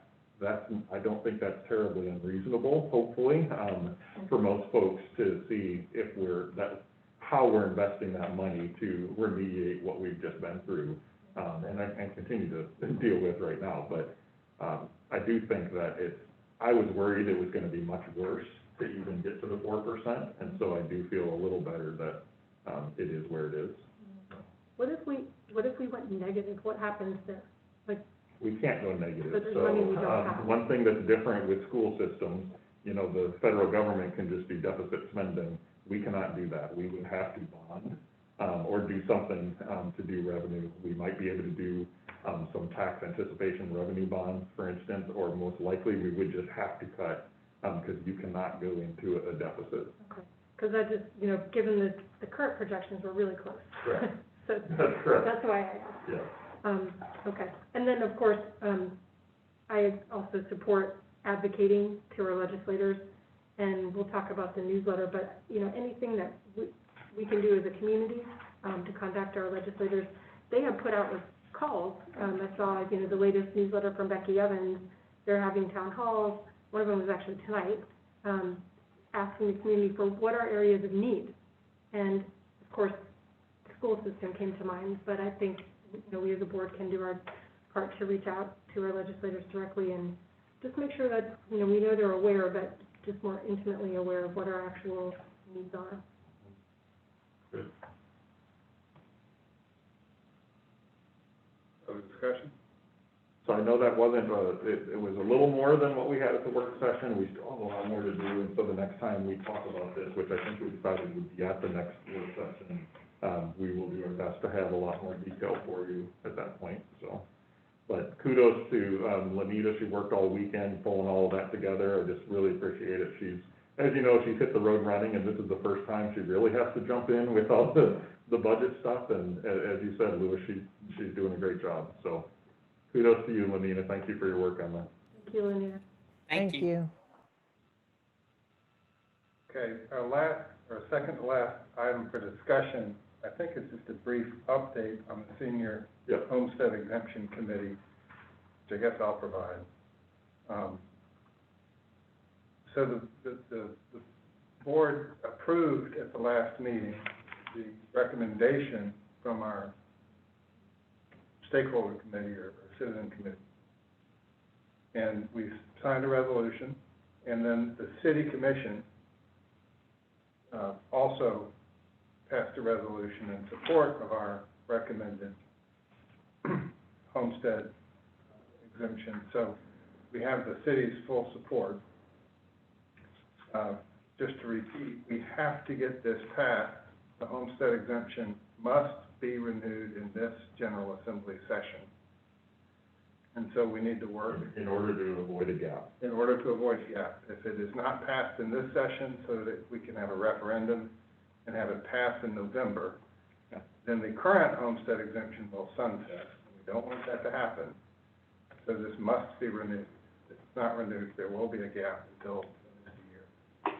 What we have passed in order to fit the homestead exemption within our budget, which is especially important now, is an exemption that would be in two phases, or two phases is the wrong word, two categories. Two categories, yes. The first category is a means-tested category for people who earn as an annual adjusted gross income less than $53,000 per year. That number is set at the 80% of the regional average income.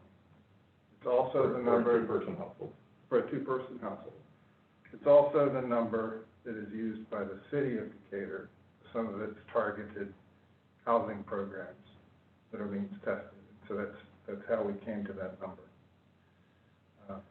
For persons who qualify, earning less than $53,000 per year, who are between the ages of 65 years and 69, from 65 to 69, those persons would qualify for a $200,000 exemption taken off of the assessed value of their home. The assessed value indicator is 50% of the appraised value. So if you have a $500,000 home, fair market appraised value, your assessed value is $250,000 of that. And the exemption would then apply to $200,000, leaving $50,000 to be taxed at the applicable millage. Very substantial exemption for people who qualify. The next category of the exemption is for persons aged 70 and over. And those persons would qualify for the same exemption, the $200,000 off of the assessed value, without a means test. So the first category is means tested between 65 to 69, and the second category is not means tested. This was the recommendation from our committee that worked very diligently to try to devise a plan that would be fair and equitable and within our budget. And so we thank that committee. I'm very, very happy with this proposal, and now we will take it forward and try to get it passed through the General Assembly. That's the report. Great. Good summary. If there's nothing to add to that, then our last item, I think, is to talk about the newsletter. Yeah, so I have two items listed for newsletter. One is to write up basically those budget discussion points in more of a narrative format to go out. And then also an update, like what you just gave, Louis, to make sure we're communicating that, yes, we are moving forward with this and exactly what it is. That way, if they haven't necessarily seen the last one, they can see this one. Those are the two big topics I have. Are there others that you can think of? I would mention the reopening. Yes, the thank partial you. reopening that we're doing on the 19th. And I might add, both to this and as an addendum to what you were saying, Louis, that my favorite part about the information we got back from Georgia State is their estimate on the number of seniors that are impacted by this, which I thought was really good. And I looked it up just really quick, that the first part, that 65 to 69, they say that about 150 homes in Decatur would pay between $0 and $50 a month in school property taxes as a result of that. So that's the number of seniors that would benefit. And the committee really liked that there were that many households would benefit. And then for the, I mean, that's a way to talk about it. And then the second one, there were 270, I think was the number of households that were positively benefited from that one. Will you write that section for us? 'Cause Yeah. I agree, we need I made to. a note, I can look it up too. It's just below figure 2 in Yeah. the Georgia State report, because we asked for them to come back, and the committee put it and said, can you just run the numbers, make sure that we're not gonna mess anything back up. My favorite part of that is, something that members of the committee said, like, how many households are benefited from this? Which is, I think, something the commissioners maybe wouldn't want to hear as well. And you have a to-do item to reach out. I did, I've sent emails. Very good. To anyone who wants to hear that, but about 150 households currently, and that could grow or whatever. Good. do we have any need to write an annexation update?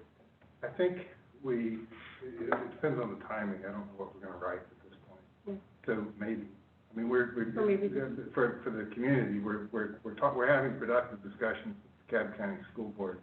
I think that we have a path forward. We are still needing to have actual legislation, which is being pursued. Right now, I don't know where that is. Maybe that's the update. Yep. Okay. Sorry, for homeowners 70 and over, 794 to 824 would owe between $0 and $50 a month in school property taxes. That was the number. Is there any other business? There is not. Okay, with that, we are adjourned. Okay, thank you, everybody, for joining us, and have a good night. Thank you. Thanks, Dana. Thanks, Sasha. Right. Yeah.